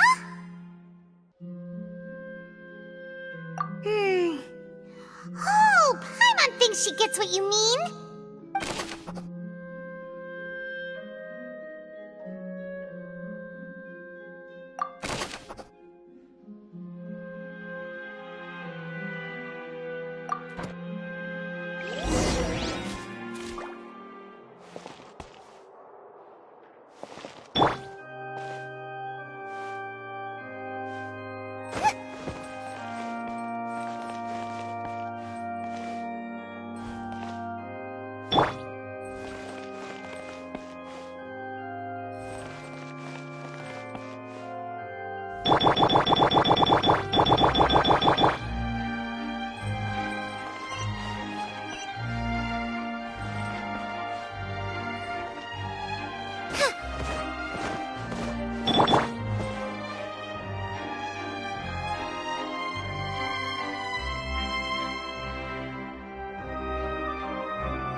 Let us continue the trial.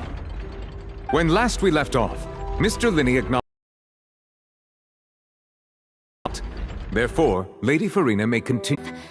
Now then, if everyone would lend me their attention. At this stage, let...